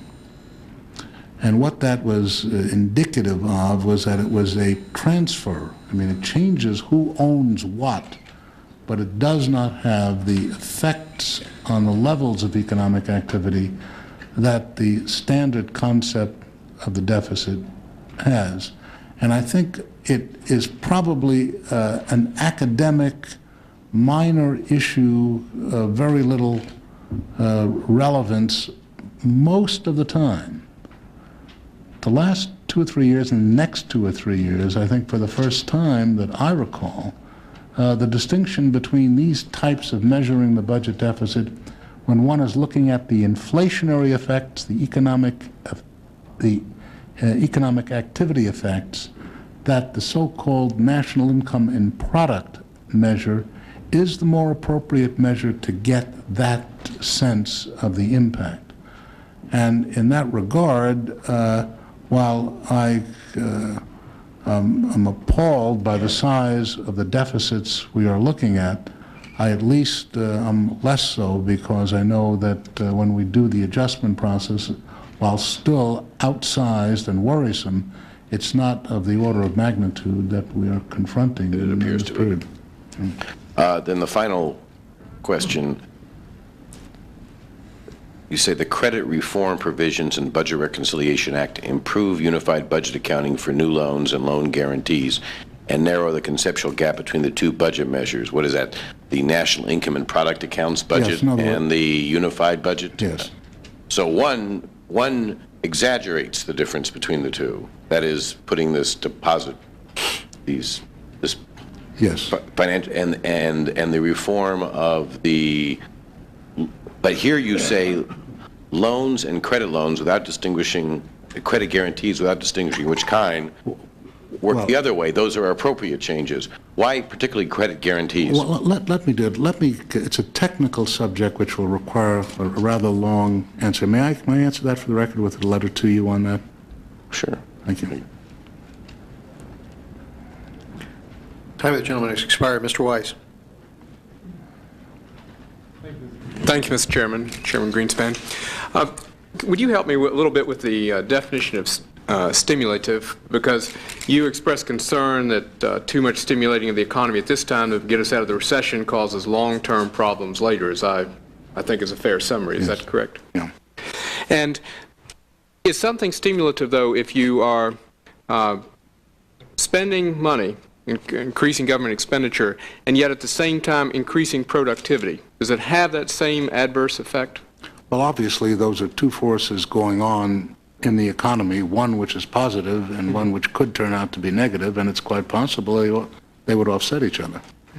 What I'm getting at is looking at the whole area of infrastructure development in this country and whether we ought to be spending more or less.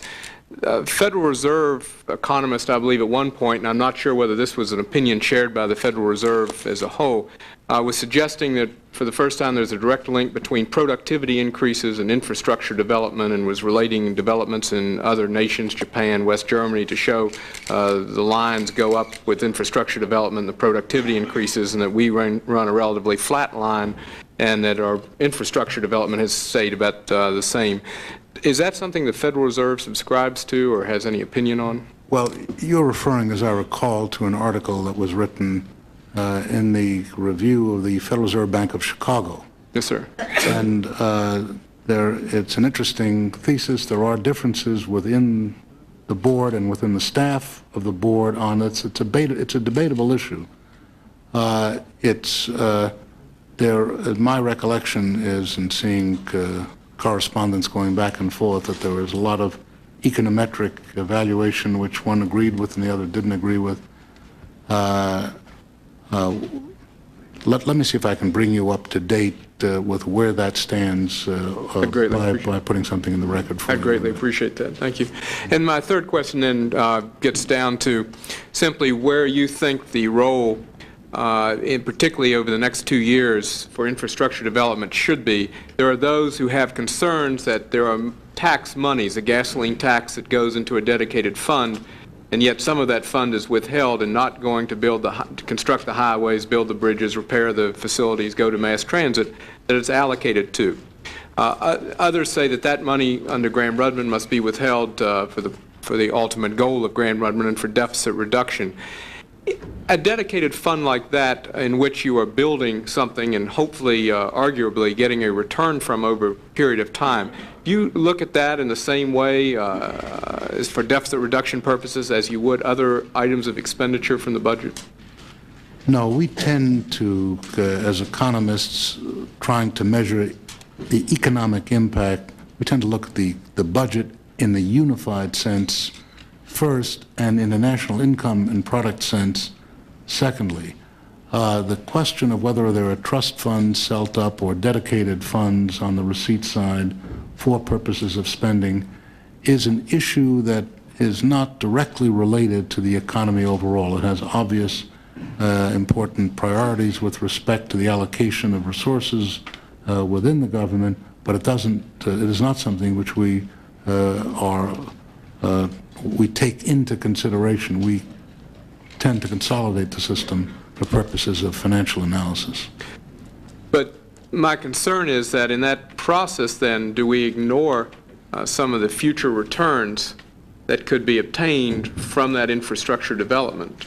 I think that the judgment as to whether or not monies are spent for infrastructure, for defense, for transfer payments, or the like, is the most difficult process which I think this committee has got. And I'm not sure that I or my colleagues can be very much help in that respect, because a lot of it are value judgments about how the society, what the society ultimately wishes to consume and in what form. We can argue how you can get there if you make the choice, but those ultimate choices, I think, are political in the good sense of the word, and the type of process which a democratic society appropriately resolves through committees such as this and the Congress. So then, when we begin our deliberations, I can say that the Federal Reserve System says for us, does not have an opinion on it and encourages us to do whatever we will. You could infer that easily. I would greatly appreciate that information that you promised. Thank you. Thanks, Weiss. Ms. Bentley. Thank you, Mr. Chairman. Mr. Greenspan, always good to see you. You mentioned in your remarks that you're particularly concerned about the sluggishness of the money stock in recent months. What builds the money stock? Essentially, the degree of intermediation in the system. In other words, to a large extent, the money stock is created by the commercial banking and thrift systems, mainly, not fully, but mainly. And that to the extent that consumers wish to hold claims against either commercial banks or thrifts, the money supply will tend to rise.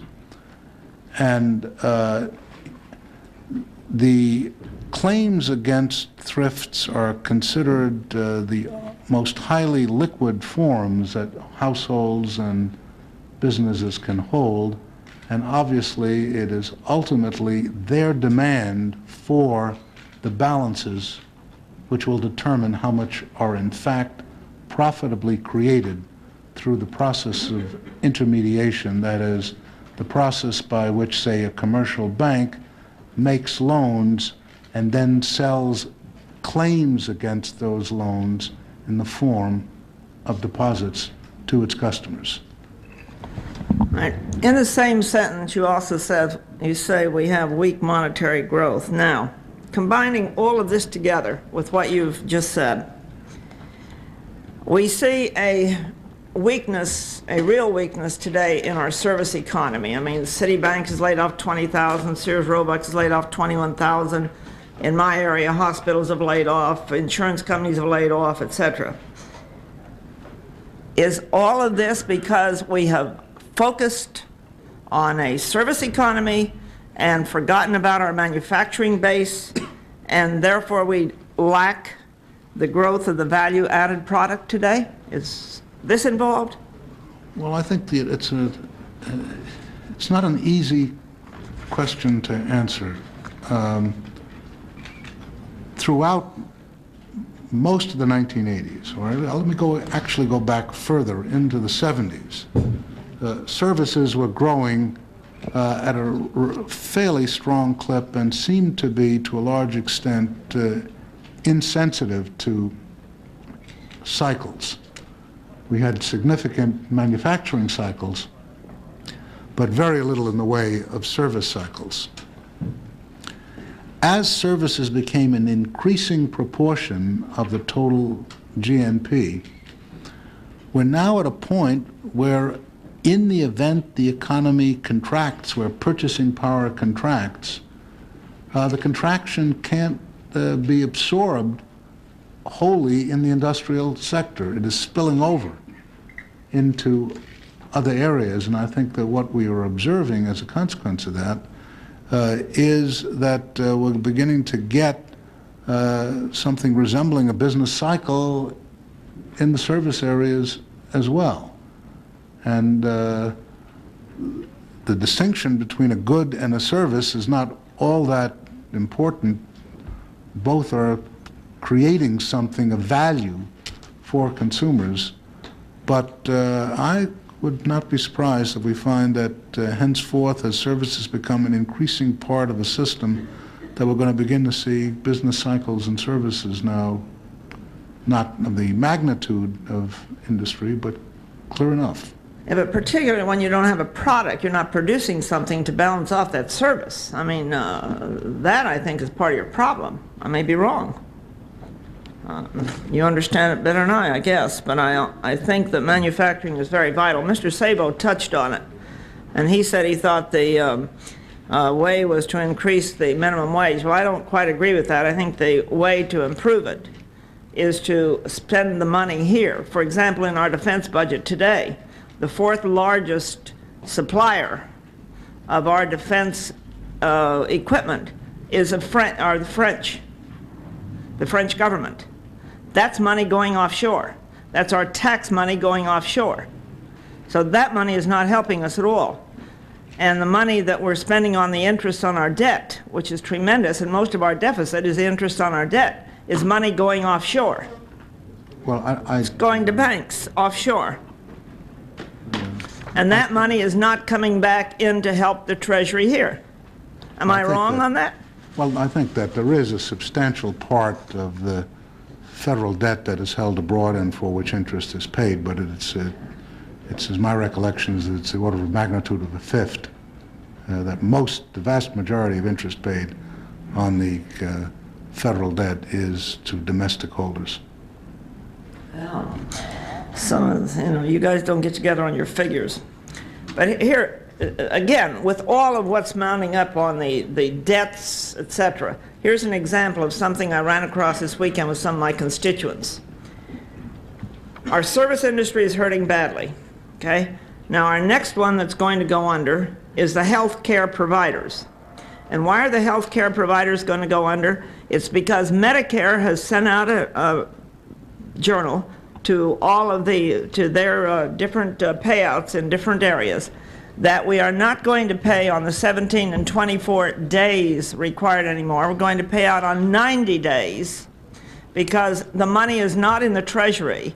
Now that's $130 million in Part B that's going to be delayed, and they have to pay interest on that because they're not paying out in 17 and 24 days. So that's going to amount to $81 million in interest on that $130 million. Now tell me what kind of sense that makes. Well, I'm not familiar with what you're getting. I'm missing this. Where's the $81 million on interest on? Yeah, by the time they pay all of that, by the long delays, and in the meantime, many of these healthcare providers are going to go under because they cannot survive that way, and so we're going to have them as a responsibility. Yeah, Congressman, I must say I'm not familiar with that particular problem. I'll have to. Well, I really think we need to look at it. Let me ask one last question.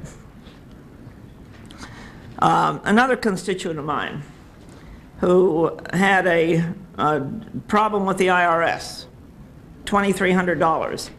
That figure is now up to $6,000 with penalties, fines, and interest. Why are we not doing anything about collecting the $50 billion or more that the foreign corporations in this country have deliberately defrauded this government and has been proven by the IRS and has been so quoted by the Ways and Means Subcommittee? I mean, that $50 billion could be a lot of bucks to help in our present.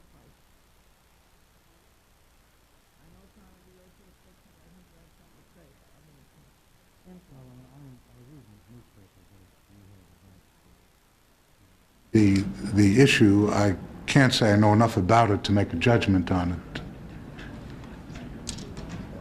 Okay. Thank you, Mr. Chairman. Thank you, Mr. Finley. Mr. Bryant. Dr. Greenspan, we had a hearing in this committee the first week of January trying to find out what the cost of Desert Shield and now Desert Storm, although at the time we didn't know for sure Desert Storm would happen, would be. And the testimony given to us by the GAO was that we had already spent in fiscal year 1990 $8 billion on Desert Shield, and we were obligated to spend $31 billion in fiscal year 1991 on Desert Shield if there was no war, which of course we now have. It's also the case that, well, I asked the question in that hearing of our witnesses, didn't that lead to the obvious conclusion then that if the purpose of all of the budget wrangling of last year was to save $40 billion in the deficit, that is to reduce it by $40 billion, is it not the case that we have already wiped out that entire gain? The answer given to me was yes, it was. Inasmuch as these expenditures are not for ordnance, which you have suggested might not need to be replaced, those are just plain expenditures that cannot be rationalized away in any fashion. In addition to the $40 billion, it's very clear that we are spending money at a rapid rate in the course of this war by using up ordnance, which obviously we're going to be asked to replace. I think it's completely disingenuous of any of us to think we're not going to be asked to replace it. In the first place, we had stored it up not in anticipation of a war in the Middle East, which none of us ever thought would happen, but we stored it up because the successive administrations have said we needed it for our national defense. So it's clear that we're going to have to replace it. My question to you is, if we are told that we have to replace it, and in view of the $40 billion or so that we've already spent wiping out our gains of last year, are you telling us today that we ought to just add that to the deficit? Are you telling us that, do you have with you today a suggestion for how we pay for it? I would say at the moment that the immediate response, as I indicated earlier, I think is to wait, because we're not sure and will not be sure precisely how that is going to come out. At this particular point, the amount of the cost and how it should be financed and in what form it should be financed, I think can be delayed in the sense that I see no urgency that that issue be resolved immediately. And I'd much prefer that it be resolved correctly than in haste. And it may well be that the ordinance that is expended will have to be replaced, and if it is all be replaced, that is a very substantial number. There's no question about that, and I think that the committees will have to look at that closely. If I thought at this particular stage that the defense budget and the Desert Storm cost posed significant inflationary threats to the American economy, I would probably be answering your question differently. But I do not at this moment perceive that, and as a consequence, I think we have the time to evaluate what those costs will be and how best to handle them in the context of the budget agreement. Well, now, we know for sure that $40 billion has been spent. But that was already implicit in large part in the agreement, for even though it was considered to be off budget, that there would be a number there of not insignificant dimension, I think was obviously known by the Congress at the time that the decision was made. Well, let me disagree there. I think it would be easy to document the fact that no one anticipated that we were going to be agreeing to a $40 billion or more expenditure for Desert Shield, not the war, but just the Desert Shield. Yeah, my recollection is that the number that at that time that was bandied about was about half that, I think. But I would stand corrected if well, that's I'm mistaken. I'll go with that. So it's twice as much as it was going to be. That may be.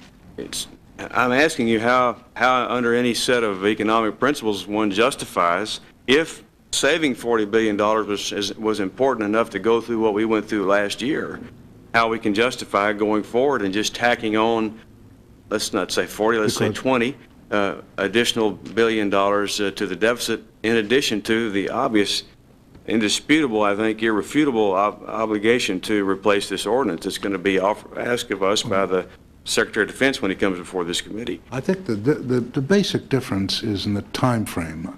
The crucial purpose, as I saw it, of the budget agreement was to set in place a set of principles which would bring the upward pressure on the budget deficit, turn it around, and ultimately bring the deficit back to negligible levels or into mild surplus at some point.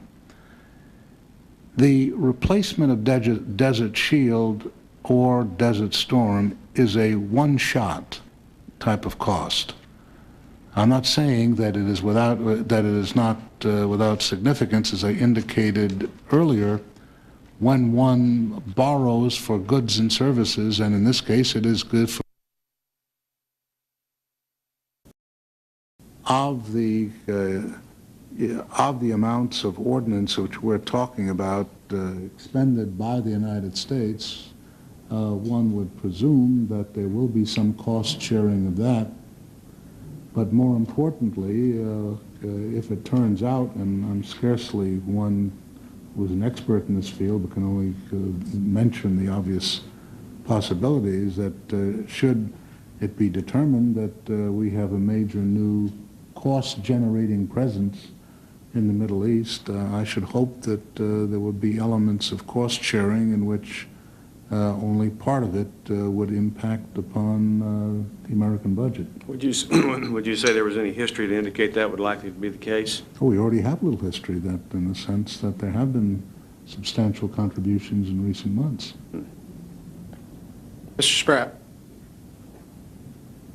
Thank you, and thank you, Dr. Greenspan, for your testimony. Let me go back just briefly to the question that Mr. Houghton was pursuing with you, and that is surprises, soft spots that could be more vulnerable than you hope at the present time. One of the explanations given for why economists hope that this will be a not so severe recession is that the dollar is devaluing. That makes our export markets more lucrative, and that might be one of the engines that gets the economy restarted as it heads into the trough. What's happening in our export markets? Are we not seeing a similar sort of economic downturn in major export markets so that that engine itself is in question? Well, as best we can judge, up until very recently, new orders for export account continue to rise, and the export markets continue to improve. Obviously, that will depend to a substantial extent, its continuation will depend to a substantial extent on the prosperity of our trading partners, but the weaknesses that we see in domestic orders and in the domestic economy is not mirrored in the export accounts, and for the moment at least they are holding up rather well. Well, is it mirrored to any extent in the economies of our trading partners? The EC, Japan? It will. Well, and remember that one of our, the major trading partner is Canada, and that they are undergoing some weakness. But certainly the German economy is quite strong, as indeed the Japanese economy is. Europe generally is doing reasonably well, although not as well as Germany. The rate of increase in the GNP amongst our foreign partners is slowing down a bit, but it is still demonstrably positive, and our competitive position relevant to other exporters remains quite impressive. I take it from what you've said, you don't look to the automobile sector to be the engine that gets the economy restarted, makes up for the deficit in aggregate demand in the near term. I wouldn't think so. What I said in my prepared remarks is I think that the the weakness which has been so extraordinary in that area and contributed so much to the weakness in the overall economy is probably behind us, in the sense that it won't get worse, but I would not look to it as a major source of strength, although it may turn out that way to a pleasant surprise. We've seen among major commercial lenders a credit restrictiveness that is caused partly by more zealous regulation than they've been accustomed to in the last 5 or 6 years. Are you concerned about over-credit restrictiveness, over-restrictiveness of credit and credit extensions by commercial lenders? Very much so, Congressman. And what is the Fed attempting to do about that? Well, it's been clear to us that the major problem that a number of commercial banks perceive that they have is capital which is less than adequate from their point of view, which has led them to be restrictive in lending on the grounds that if you cannot increase the numerator, that is capital as such, you decrease the denominator, total assets, total loans, so that the relationship of capital to loans improves. The result of that has been a pulling back of lending, and we have endeavored to do what it is that we as a central bank can do, namely lower the cost of funds to the commercial banks on the grounds that if you increase the prospective profit margins which they would perceive, that lending would reemerge. And a major element involved in the actions we've taken in the last couple of months with respect to trying to bring the cost of commercial bank funds down has been directed to break the back of what we consider to be a rather disturbing process of loan retrenchment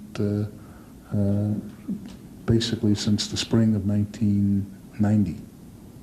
Do you think part of the bank's reaction restricting credit is due to the fact that they fear that the regulators are taking a much more jaundiced view of new credit extensions and are more likely to classify new loans than they have been in the past? I certainly think that's part of it. They certainly say that, and I say in the very substantial cases there is concern that that is the case, and I hope that we can find ways in which to either disabuse them of that notion if it in fact is false, or to alter it to the extent that it is not. Thank you very much. Thank you, Mr. Pratt. Mr. Miller. Doctor, I'd like to ask you a question that calls for some hindsight. You testified earlier that on August 2nd, prior to the invasion, that while you were not sure whether the economy was heading for a recession, absent the invasion, clearly the economy was on a downward trend. In rate of growth. In rate of growth. And you described the components of the economy of that picture. If that's true, speaking to a new member of the Budget Committee, what mistakes did you and the Federal Reserve make that led to that downward trend? As you look back on it, what mistakes did we in the Congress make? What mistakes could you identify that the executive branch made? Well, first of all, let me say that what we're talking about is not an economy which is going down, but one which was gradually losing its momentum. I mean, it was still growing, and indeed, for up until well into 1990, the unemployment rate was really quite exceptionally low by historical standards, so that we were not deteriorating. But what is certainly the case is that our rate of growth was definitely slowing down, and I would, as I indicated earlier, attribute that in large part to the fact that we had a very long period of economic expansion in which the buildup of certain types of assets like passenger cars on the road, the number of 2- and 3-car families had started to glut the market and the demand began to fall off. I'm not sure that the administration, the Congress, or we could have really materially altered that, or perhaps should have. In other words, there are basic market forces out there which are very difficult to alter and essentially are determined by the value choices of our population. And I think we should endeavor to keep those markets such that people's freedom of choice is as large as we can make it. Well, that's what I was trying to get at. I mean, whether there were mistakes that were made, or whether there's a certain inevitability about certain cyclical patterns. I would say that it's, there does tend to be a tendency, sometimes, perhaps it's just nothing more than human nature, to overdo things on occasion. And in that sense, we expanded, say, the number of cars on the road faster than was sustainable over the longer term, and retrenchment was inevitable. Question on a different subject, a little further afield, but in discussing the importance of Mideast energy reserves earlier, I think you twice talked about the significant importance to industrial economy. Given the need for heating oil, the need for oil-based fertilizers to grow food, how would you rate the importance on what we might call second or third world economies? I would say that if one looks at the consumption of oil in the world, where the big growth trends are in the third world. And that as they gradually endeavor to improve their standards of living, they become increasingly oil-based. And I think, as President Bush has said on innumerable occasions, some of the countries most ravaged by what's been going on in the Middle East are those less developed countries. And indeed, there are many instances where the increase in the import bill for oil has been truly devastating to the stability of a number of less developed countries. Thank you, Mr. Chairman. Thank you, Mr. Miller. Mr. Pease. Thank you, Mr. Chairman. Dr. Greenspan, you made it clear in your testimony that you do not urge Congress to raise taxes in order to pay for Desert Storm because of our deficit recession situation, and that increasing deficits, presumably through greater spending, would be a mistake as well.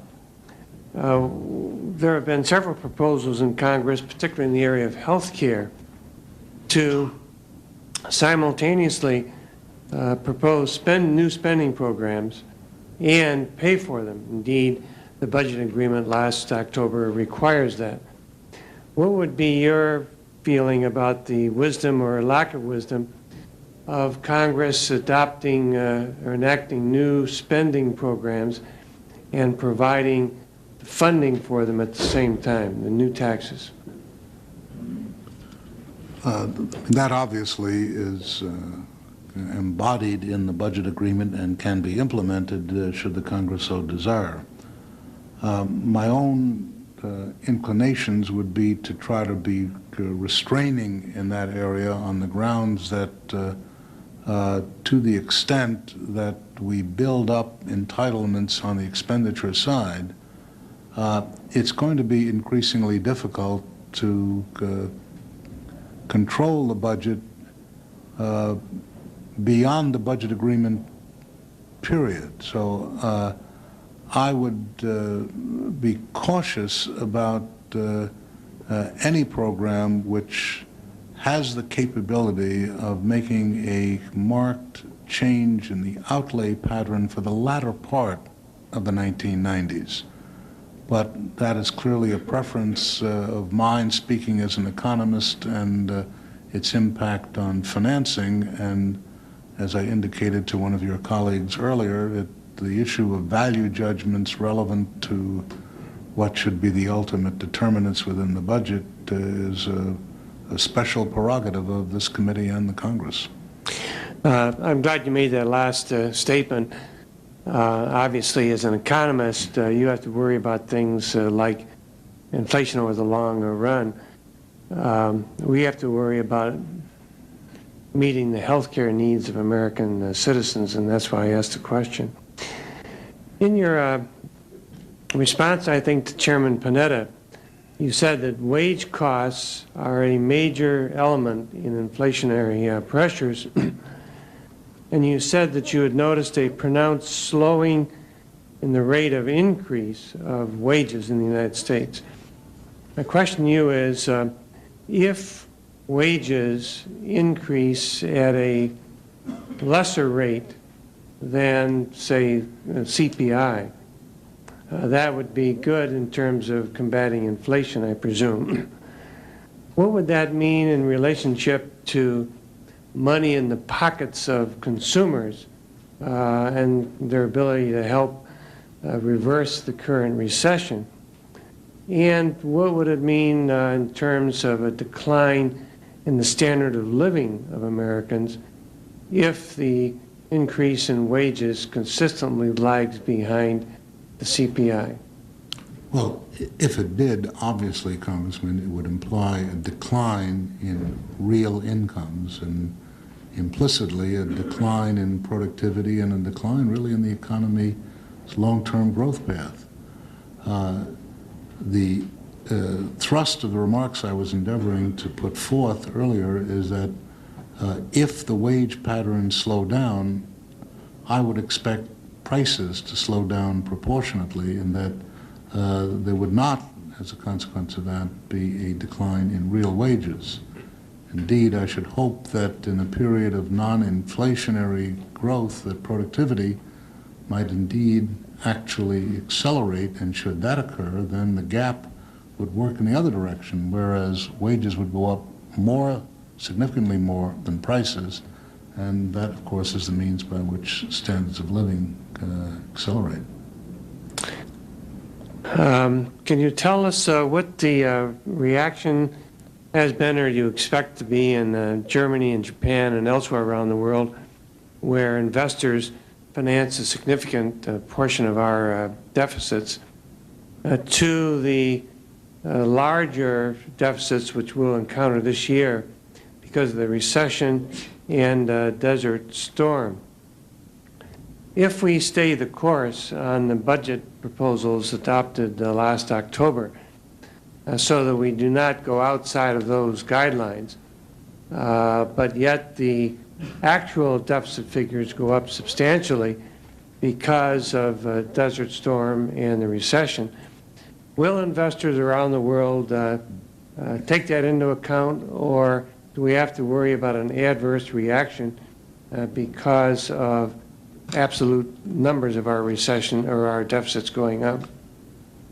I'm not sure that if it's strictly recession-related, it'll matter that much, because the implication under those conditions is that inflation in the United States would come down and that the real purchasing power of the exchange rate, so to speak, is not materially altered. If, however, we find that there is a large increase in the budget deficit of inflationary nature, I think we would have difficulties in expecting foreigners to finance to put funds into the United States at interest rates which at the moment are below those that exist in Europe or Japan. Or I should say Europe. Leave Japan out of this just for the moment. Thank you. Thank you, Mr. Chairman. Frank. Two questions, Mr. Greenspan. First, as I listened to you about the credit crunch and your conversation with Mr. Spratt, did I hear you correctly suggest in your testimony that the credit crunch has become really a macro problem to the extent that monetary policy is not now working the way we would have hoped it would have worked because the translation of the funds that you're making available to where you want them isn't as good as it used to be because of the problems in the banking industry? It's obviously having an effect that we had not anticipated. In fact, it's a wholly new type of phenomenon in that we would have expected that a specific thrust of monetary policy would have created a growth in money supply stronger than it's so we have three choices, it seems to me. Either we put more money out than we might otherwise, or we do something that resolves the credit problem, or we accept slower growth. Is that, am I missing a choice? I would agree with that. Which shells it under? Preferably the superior one. Yeah, which one is that? Well, actually, superior would mean 1 out of 2, Dr. Greenspan. Let me put it this way. Let me just repeat what I said earlier. No, please don't repeat, because we have only got 5 minutes. Which of the 3 would you think we should do? Well, I should think we have to get money growth moving at a level which is consistent with the growth levels. So that would mean that if we aren't able to deal with the credit crunch, we might then have to have monetary growth that would be a little faster than might otherwise have been the case, since less of it was getting the turnover or whatever was less? No, I mean, if the money growth is adequate, my impression is that would be a clear indication that the credit crunch had significantly eased.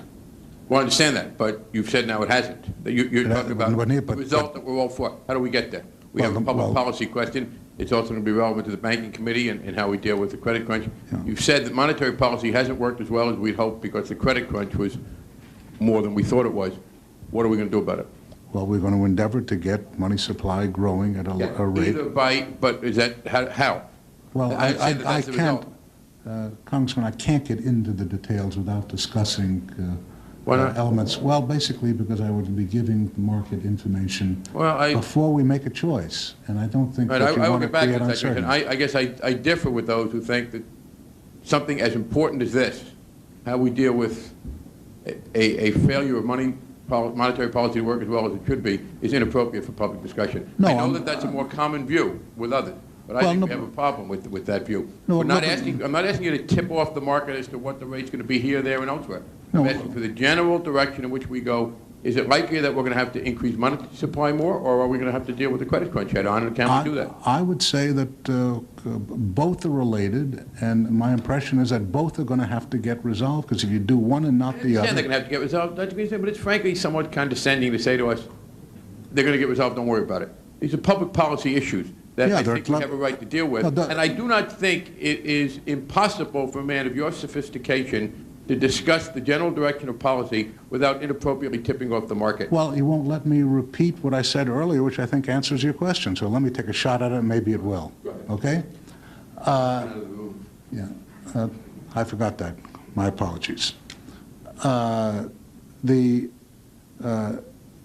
decline in short-term interest rates that have occurred in recent weeks may, in fact, be enough to turn the money supply growth back on the path and alter the path in a manner which we consider to be adequate. If it is not, further actions will be required.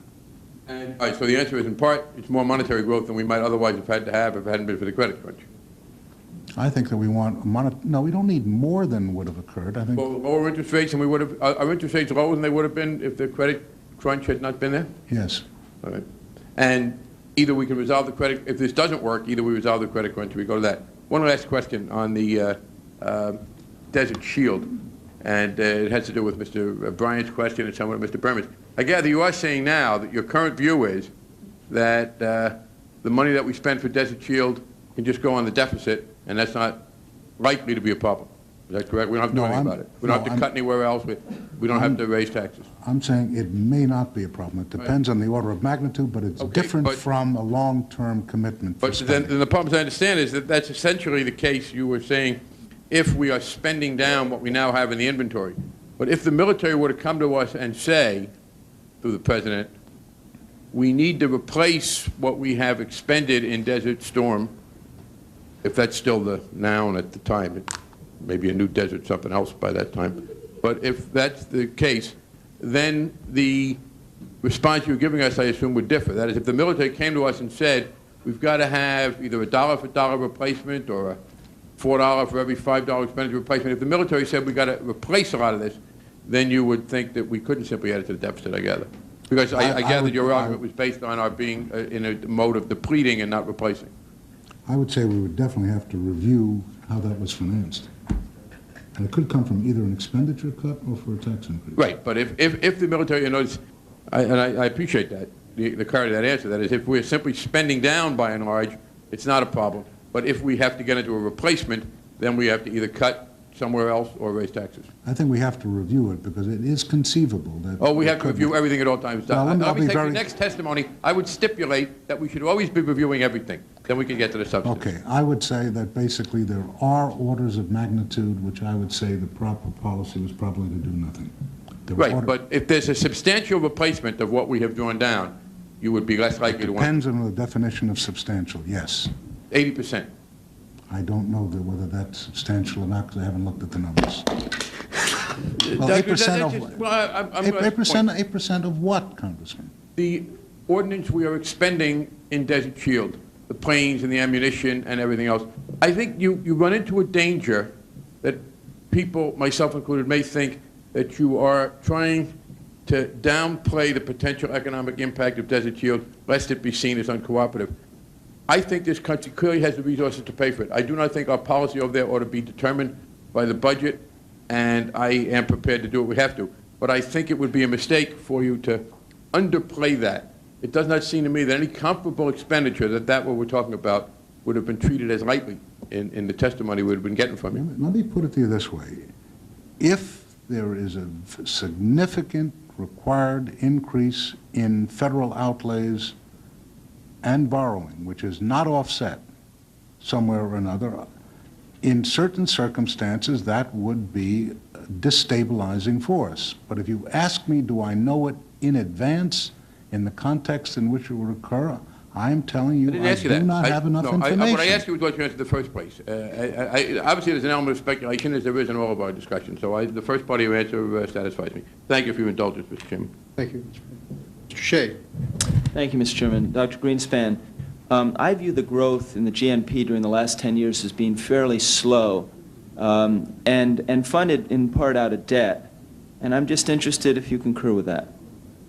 I'm sorry, it's what? I view the growth in our GNP over the last 10 years as being fairly slow growth, not significant growth, and that in part it was funded out of debt. I'm interested in if you agree with that. Well, the answer is yes, in that clearly it's been slower growth than we've had in certain periods. But I would not be inclined to say it's been funded necessarily out of debt. That is, obviously debt is, debt has been a significant factor, but productivity has definitely improved in the recent period, and there are other elements involved which are slowed the growth down, namely the slowdown in the labor force. Let me ask you this, just because I have such limited time. I also view the 1986 tax law as encouraging consumer spending but discouraging savings and investment. Is that am I on the right track? I mean, I'm not sure I agree with that. I think that what concerns me is that I'm getting a picture from your answers to these questions that really we're going to get out of this recession, but it's going to be very slow and gradual and painful, in part because of Mr. Guarneri's comments that we can't, since our deficit was so large and our national debt so high, that we can't do the traditional Keynesian economics of spending our way out of a deficit. So am I correct in viewing your statement as saying that growth will happen in the next few years, but it will be, again, very slow growth? Well, I think the growth will be relatively slow for no other reason that the population is growing slowly and the labor force is growing slowly. I'm not sure that I would agree that one can spend one's way into prosperity, which is the old cliche. When you had a recession. you would spend your... Well, yeah, in other words, there's no question that it was supportive in one sense, so the budget deficit is supportive now. It's sufficiently large to, in fact, create significant support. One of the discouraging things, though, is that we've had these massive deficits. I mean, I've come to view supply-side economists as irresponsible Keynesians. You know, what I was taught in yesteryear was that the bad part about Keynesian economics was that politicians, such as myself, wouldn't be responsible, that we'd want to spend our way out of we wouldn't want to hold that control on spending, even when times were good. And it seems to me that's what we've been doing under the guise of calling it supply-side economics. But I guess that's really another issue. My big concern is, what are we doing to stimulate savings and investment? Well, on the issue of savings, as I testified before this committee on numerous occasions in recent years, I've argued that the tax incentives for savings have not worked as well as I would have liked, and have argued that the best way, and I look at this in a certain sense regrettably, to get increased domestic savings to finance domestic investment is to try to see if we can move towards a budget surplus. And in a sense, instead of having the federal government as a net absorber of private savings, contribute to it. When I was growing up, and we would say, well, we went from an agricultural-based economy to an industrial-based economy, then we were taught a long time ago that we'd go to a service-based economy. It seems to me that as I look at our economy, we never gave up on the agriculture. We just did it with a lot less people, but became far more productive. And it seems to me one of the weaknesses in our economy is we gave up on the industrial base without realizing what we should have done is try to encourage more investment in that, and maybe accomplish productivity. And I guess what I'm really saying is that I'm getting a little concerned that you're saying the growth is slow, but in addition, I'm not seeing any good signs that we're going to encourage investment so that future productivity gains will be there. I mean, that's kind of what I'm hearing from you. I don't disagree with that. I think that the central thrust of long-term economic policy in this country has got to be address precisely the issues that you're raising. And if I were to say, to identify, in my judgment, what I thought was the most important long-term economic policy issue that we have, it's getting savings up, and therefore investment. Just one last point. With Desert Shield, it seems to me that in response to the question, what's the best thing that could happen with Desert Shield, is that we win this war, and it is a war, and that we do it with the least amount of lives and as quickly as possible. And what I'm hearing you say is that the longer this war goes on, then yes, we will have to step in with added revenues, possibly, if we can't make cuts in savings, to fund this war. Is that correct? Obviously, that statement is almost a truism. But I must tell you, my impression and my assumption is that the war does not go on inordinately long, and I have every expectation that the issue you're raising is hypothetical. Well, in other words, so I'm trying to understand why you're reluctant to answer it, and what I guess I'm getting to the point is that it really depends how long this war goes on. Sure. No, I'm not reluctant to answer. What I'm reluctant to do is to indicate something on which my knowledge is deficient. And I do think what I know at this stage is that there is a very strong likelihood that the issue will turn out to be moot, and we won't have to address it. If it turns out otherwise, then I think we have time to address it, largely because I don't perceive the existing problems as being inflationary in the short run. It is potentially over the longer run, and indeed, should that in fact be the case, it will have to be addressed.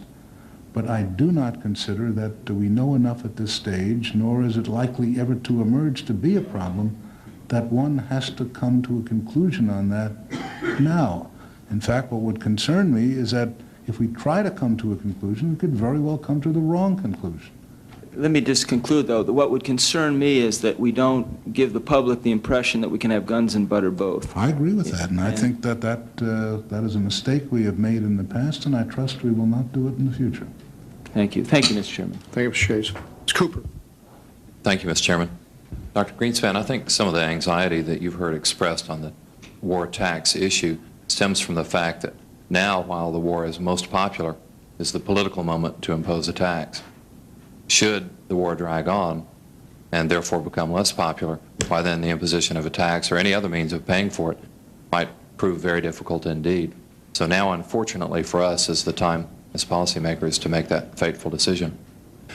To return to Mr. Frank's questions, as I understood it, the credit crunch argument versus expanding the growth in money supply beyond what you might have done otherwise, sounds like a simple way to rephrase that is, if you can get a loan today, you're probably paying a lower rate of interest than you might otherwise have paid if there weren't a perceived credit crunch going on.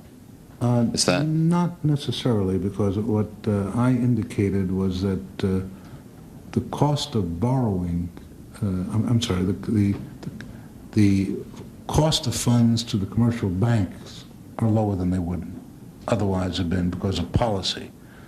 However, profit margins in banks have opened up some. In fact, this may be the process by which the credit crunch will ultimately dissipate. So I consider that a positive, not a negative. But it does suggest that the prime rate, for example, or other interest rates charged by banks have not come down as far or as fast as the decline in the costs to the bank. So it is quite possible that the interest rate costs to customers are not significantly different.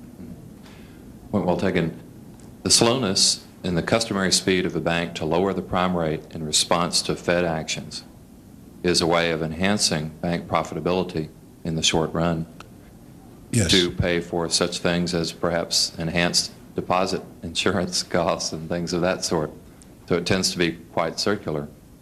Well, I think that what the banks were very much concerned about, and which I think frightened a number of them, was that a number of the loans which they made in earlier years have turned non-performing, and has created a considerable difficulty for them. They have been chary about extending credit, and the way in which one does it is essentially to hold interest rates higher than they would otherwise have done, which is a normal mechanism for doing that.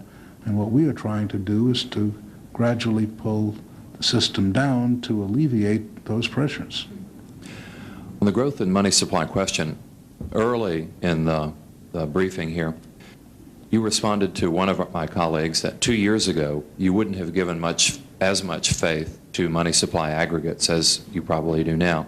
You pointed out that there were financial restructurings and things of that type in the market a couple of years ago which hadn't quite worked themselves out, and therefore money supply aggregates were more reliable as indicators than they had been in your eyes 2 years ago.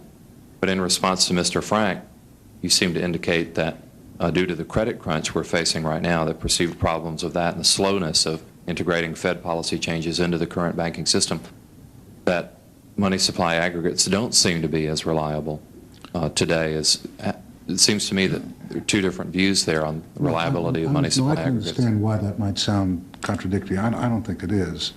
What I'm basically saying is that in the period of the mid-1980s, when restructuring was going on, the relationship between the various M's, as you remember, the M1, 2, 3, 4, we even had up to 7 and higher, and economic activity was increasingly loose because of the adjustment process that were going on. In recent years, or say the last 2 or 3 years, that's clearly become less of a problem, and there is more stability between money supply and other elements within the financial system and the economy than there had been earlier. Superimposed on that is the credit crunch, which is independent of this earlier issue. And what the credit crunch is doing is engendering a growth in money supply as a consequence of the growth on the asset side of the balance sheet, which is lower than our analytical equations would have suggested would have emerged as at any particular interest rates. So those are really basically two independent events, And if we did not have the credit crunch, I would have given the same answer on money supply. Well, given your increased faith in money supply aggregates, do you have a favorite M today? And could you offer this committee any guidance on how to look at and study money supply aggregates as those data are released? I think that what we have done, as you know, in our targets is to emphasize M2 and M3, with M2 clearly being, at the moment, the superior vehicle for actually trying to gauge the impact of monetary policy on how it's impacting on the economy. The one thing we are observing, and I might add that's the reason why we have basically become more interested in looking at the various monetary aggregates as a measure of what is actually occurring within the system, is that the deviations that used to occur, which were really quite extraordinary from our expectations in earlier years, are not materializing in the current environment. What the types of changes we're getting are much more understandable and much more indicative of what we sense in other measures of the balance sheet of the commercial banks and the thrifts are occurring. Have you undergone a change in philosophy? Like, are you more monetarist now than you were 2 years ago? I don't like to use terms as though that one explains how one views things. I've always argued that inflation is fundamentally a monetary phenomenon, and that anyone who deals in money one way or another is part monetarist, depending on the degree. There are big differences amongst financial analysts as to how significant changes in monetary aggregates are as indicators as to what are going on in the financial intermediary system and in the real economy. But there are really very few people who deal in the financial system on a closely, on a detailed basis, who are not partly monetarist in that sense. I see that my time's expired. I thank the Chair. Time of the gentleman expired. Mr. Payne. Thank you very much, Mr. Chairman, and thank you, Dr. Greenspan, for being here and spending as much time as you have with us, and thank you for the good and responsible job that you have done. As we work on this budget this year as our statement of fiscal policy for 1991, certainly given the conversations that have already been held, we know that there are a number of things that we can't quantify and we won't have answers to today. Desert Storm certainly being an issue we've talked a great deal about. But it would seem to me it would be very useful if you could, for us, give some direction perhaps or some guidance concerning some important parameters or guideposts. One of those, I think, is the relationship between federal debt and interest rates. And specifically, I guess my question is there a defined level or point that we perhaps are nearing where the amount of federal debt that we will incur will have an impact on our interest rates to the extent they'll become so high that we won't be able then to have a growth-oriented fiscal policy? And is there empirical data that would suggest what that point is so that we might be able to know that as we look at these various decisions? I would say in principle there has to be some point at which that problem emerges, although it's probably not a discontinuous point, it's probably a gradual point. My recollection of the empirical research is quite mixed on this. It's very difficult to try to infer, because of the complexity of some of the financial systems, exactly where those numbers are. All I could suggest to you is that that such a number does exist that should be in the back of our minds when we think of long-term fiscal policy. But if we try to lock it into a specific number, I think we're going to have some very great difficulties in trying to determine why that and why not another number. Would you say, given the fact that now I believe our federal debt is, as a percentage of our gross national product, exceeds 40%, 43% perhaps, and is slated to grow over the next 2 years as our budget deficits continue to increase, are we perhaps approaching that level? Do you think there's a safety factor before we get to that level? Then the projections we have over 5 years would show that after 3 years, then that number begins to diminish toward 1995. There are other countries in the world whose debt levels as a percent of GNP is significantly above ours, and some of them have troubles, some of them don't. And I think that's one of the interesting issues as to what are the other forces in the economy. Depends in large extent, for example, on what the savings propensities in the society are. Because if you can get very high saving propensity, large budget deficits can be absorbed without the negative inflationary imbalances that will often occur in those countries with both lower savings and lower borrowing requirements of their central government. So that gets back to Congressman Shea's question and your answer, that the central focus or the most important element of fiscal policy would be the encouragement of savings on a national basis. Most certainly. Thank you very much. Santoro. Thank you, Mr. Chairman, and thank you for sticking around with us less senior members. Nice to know that our chairman is interested in what we have to say, too. Thank you, Mr. Greenspan, for coming here, Dr. Greenspan, for coming here today. I wasn't really going to ask any questions, but you said some things that, to me, logically didn't make sense in one circumstance, and let me try to clarify that for myself.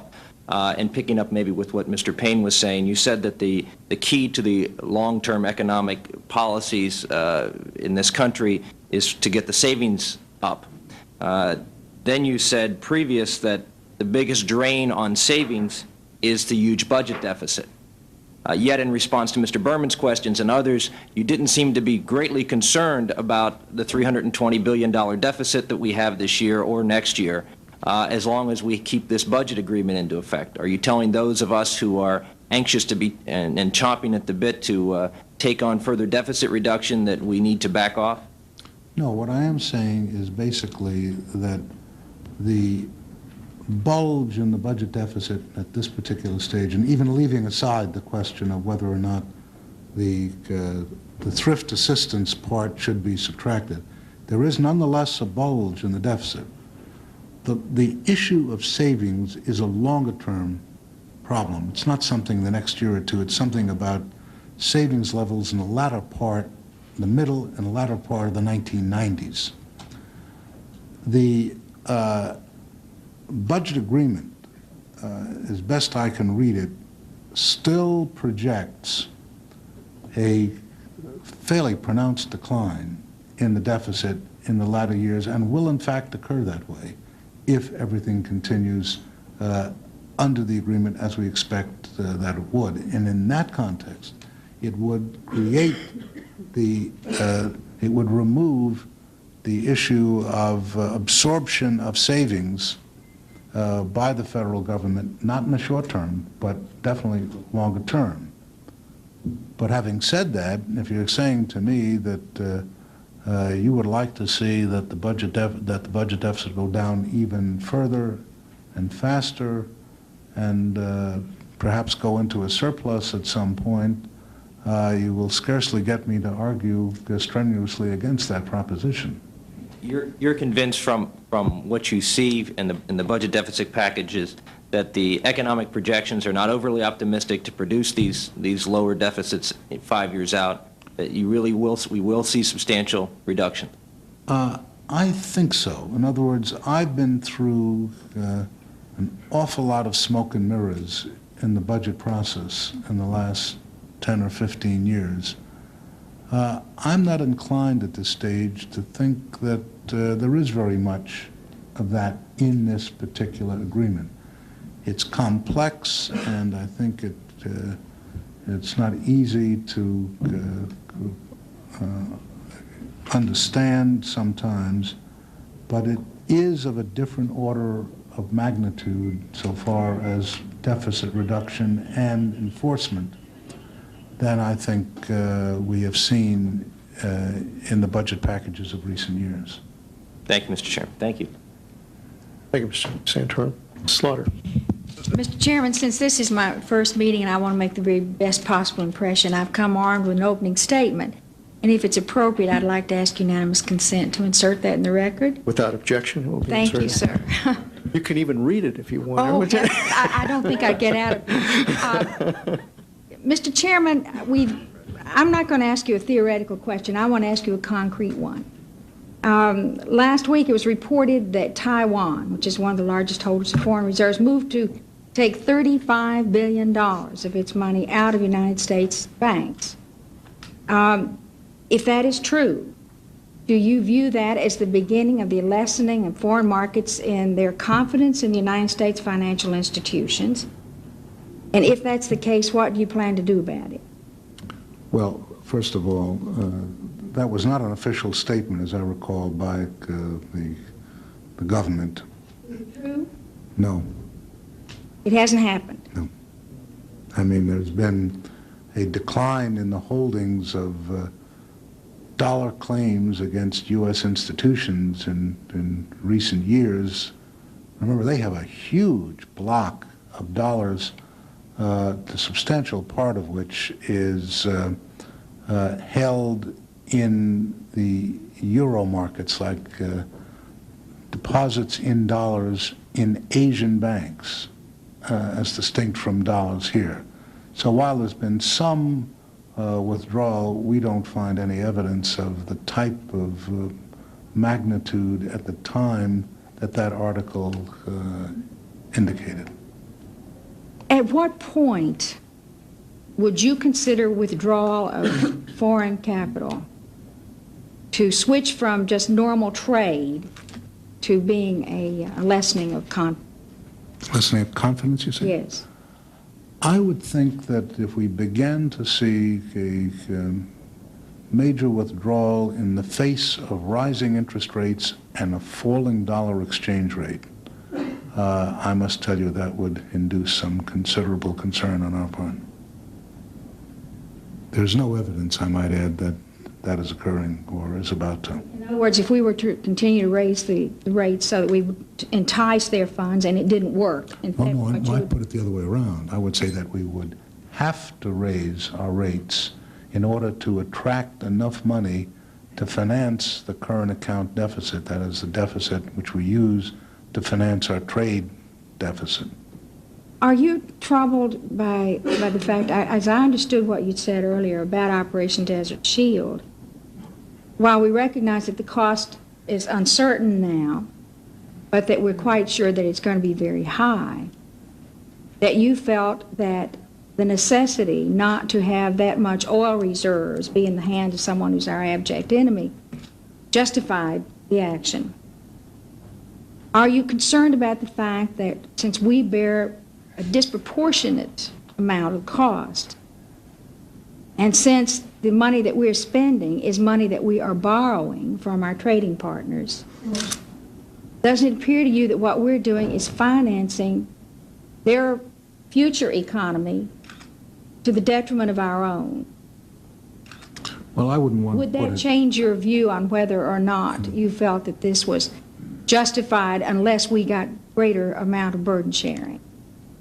Well, first of all, I think that it is justified merely on the grounds that the world economic system, in my judgment, is at stake in this particular action. We agree with that, but is it, if it's at stake, it's at stake for all of the... Certainly, no. As I said to earlier questions, I think that burden sharing in this type of environment is a most appropriate activity, and those who benefit should be contributing, as indeed they are. Have you made that recommendation publicly, that you feel that we're not getting enough? Well, I'm not sure that... You're not saying that we are I'm not saying that it's not enough. I think that is an issue essentially to be negotiated by those in the appropriate areas of responsibility in this government. I don't think the Federal Reserve is an appropriate institution to be doing that. Well, I'm certainly impressed by what appears to me to be an optimistic viewpoint that you have, that we're going to be able to withstand this. I'm very much concerned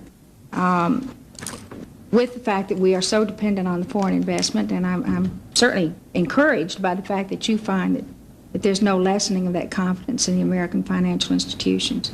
Thank you, Mr. Chairman. All right, gentlemen, Mississippi Parker is recognized. Thank you, Mr. Chairman. One of the few joys of having very little seniority is that you're able to ask the questions that everyone has overlooked. And I'm interested in a statement that you had made. You made a statement that extraordinary growth in debt in the last half of the 1980s added considerably to our problems. What type of debt? Are you talking about just the budget deficit, or are you talking about LBOs? No, it's basically across the board. I would say that it's federal debt, it's consumer debt, mortgage debt, business debt. Whenever you look at business debt and you look at the very large LBOs that have occurred in the last few years, some of them are proving to be fiascos. Do you think that Congress should get involved in any way as far as restricting those LBOs? In restricting the creation of LBOs, or those which are LBOs being somehow regulated? No, the creating of them. Creating them? I would hope not, Congressman. I think that the market forces out there are such that types of financial vehicles which tend to be inappropriate for an economy tend to disappear. And to the extent that there have been abuses here and mistakes, I think we'll find that it will be very difficult to create similar types of vehicles in the future, and I would not be overly concerned. Remember that a substantial number of these types of financings have actually worked out reasonably well, and that it's not unquestioned disaster. But there's no doubt that a number of them have been basket cases. And one of the things that bothers me is our aviation industry right now, and these airlines. I think it's a hard pill for, I think, that for the American people to swallow, to see that industry going down as it is. Let me go on to another question. You have stated that our economy is now in recession. Yes. Now, I know that you're looking at the economy as a whole across this entire country. Now, we in my part of the country, with all due respect to you, we've been in a recession for several years, and that has adversely affected us in Mississippi. Now, you were asked a question by the Wall Street Journal and a couple of weeks ago. The question was this: the Fed has brought down the interest rates that banks pay by 1.5 percentage points, but banks have only reduced their prime lending rates by about half a percentage point. Now, did you intend to boost bank profits rather than cut consumer interest rates? And your answer was this: no. Basically, what we were endeavoring to do was to reduce interest rates and encourage additional borrowing. In the context of the credit crunch, it was inevitable that part of the decline in the cost of funds which occurred would end up temporarily as increased margins in commercial banks. We expect that to be temporary, and that eventually cost savings will flow through to consumers. My point is this: what about those homeowners, or people that want to be homeowners, or they want to either buy or build, those small business people back home in Mississippi, where we have been in a recession for a long time? How long is this temporary thing going to last?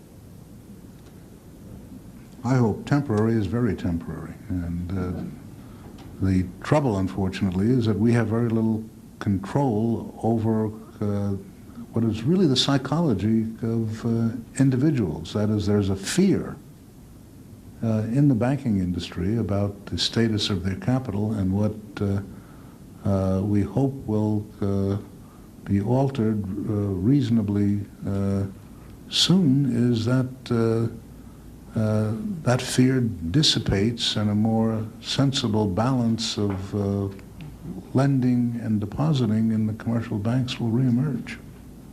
I wish I could give you a date, but I really can't. What kind of pressure could be put on? Is there any pressure that could be put on? Just the financial, you know, just the competition that's out there? Competition is very potent and very powerful, and ultimately what will turn it around. What we have been doing is, as I indicated, moving the costs of commercial bank funds downward, and that is likely to begin to create the competitive pressures which in another Q&A in that Wall Street Journal interview I think I addressed. Well, one final question. In recent years, the Federal Reserve, you stopped monitoring money growth on a week-to-week basis and gone back to a more traditional practice of open market operations. Are you saying that M2, would it be safe to say it would be the Lazarus of the economy? You're looking at it much closer now? What? I say we look at it, obviously we look at a large number of things. I'm really saying that several years ago, if M2 diverged into an area which came as a big surprise to us, we wouldn't have paid very much attention. We'd assumed that there was a technical aberration which didn't really mean very much and didn't have significance with respect to either the financial structure or the economy overall. We're saying now, were that to occur, we no longer would feel that disinclined to look in another direction. Thank you very much, Dr. Greenspan. Thank you, Mr. Chairman. The gentleman's time has expired. All time has expired. We would like to express our deep appreciation to the chairman for his excellent testimony. The briefing is now adjourned. Thank you very much. Thank you for being so generous with your time. Oh, thank you. Appreciate it. Appreciate that.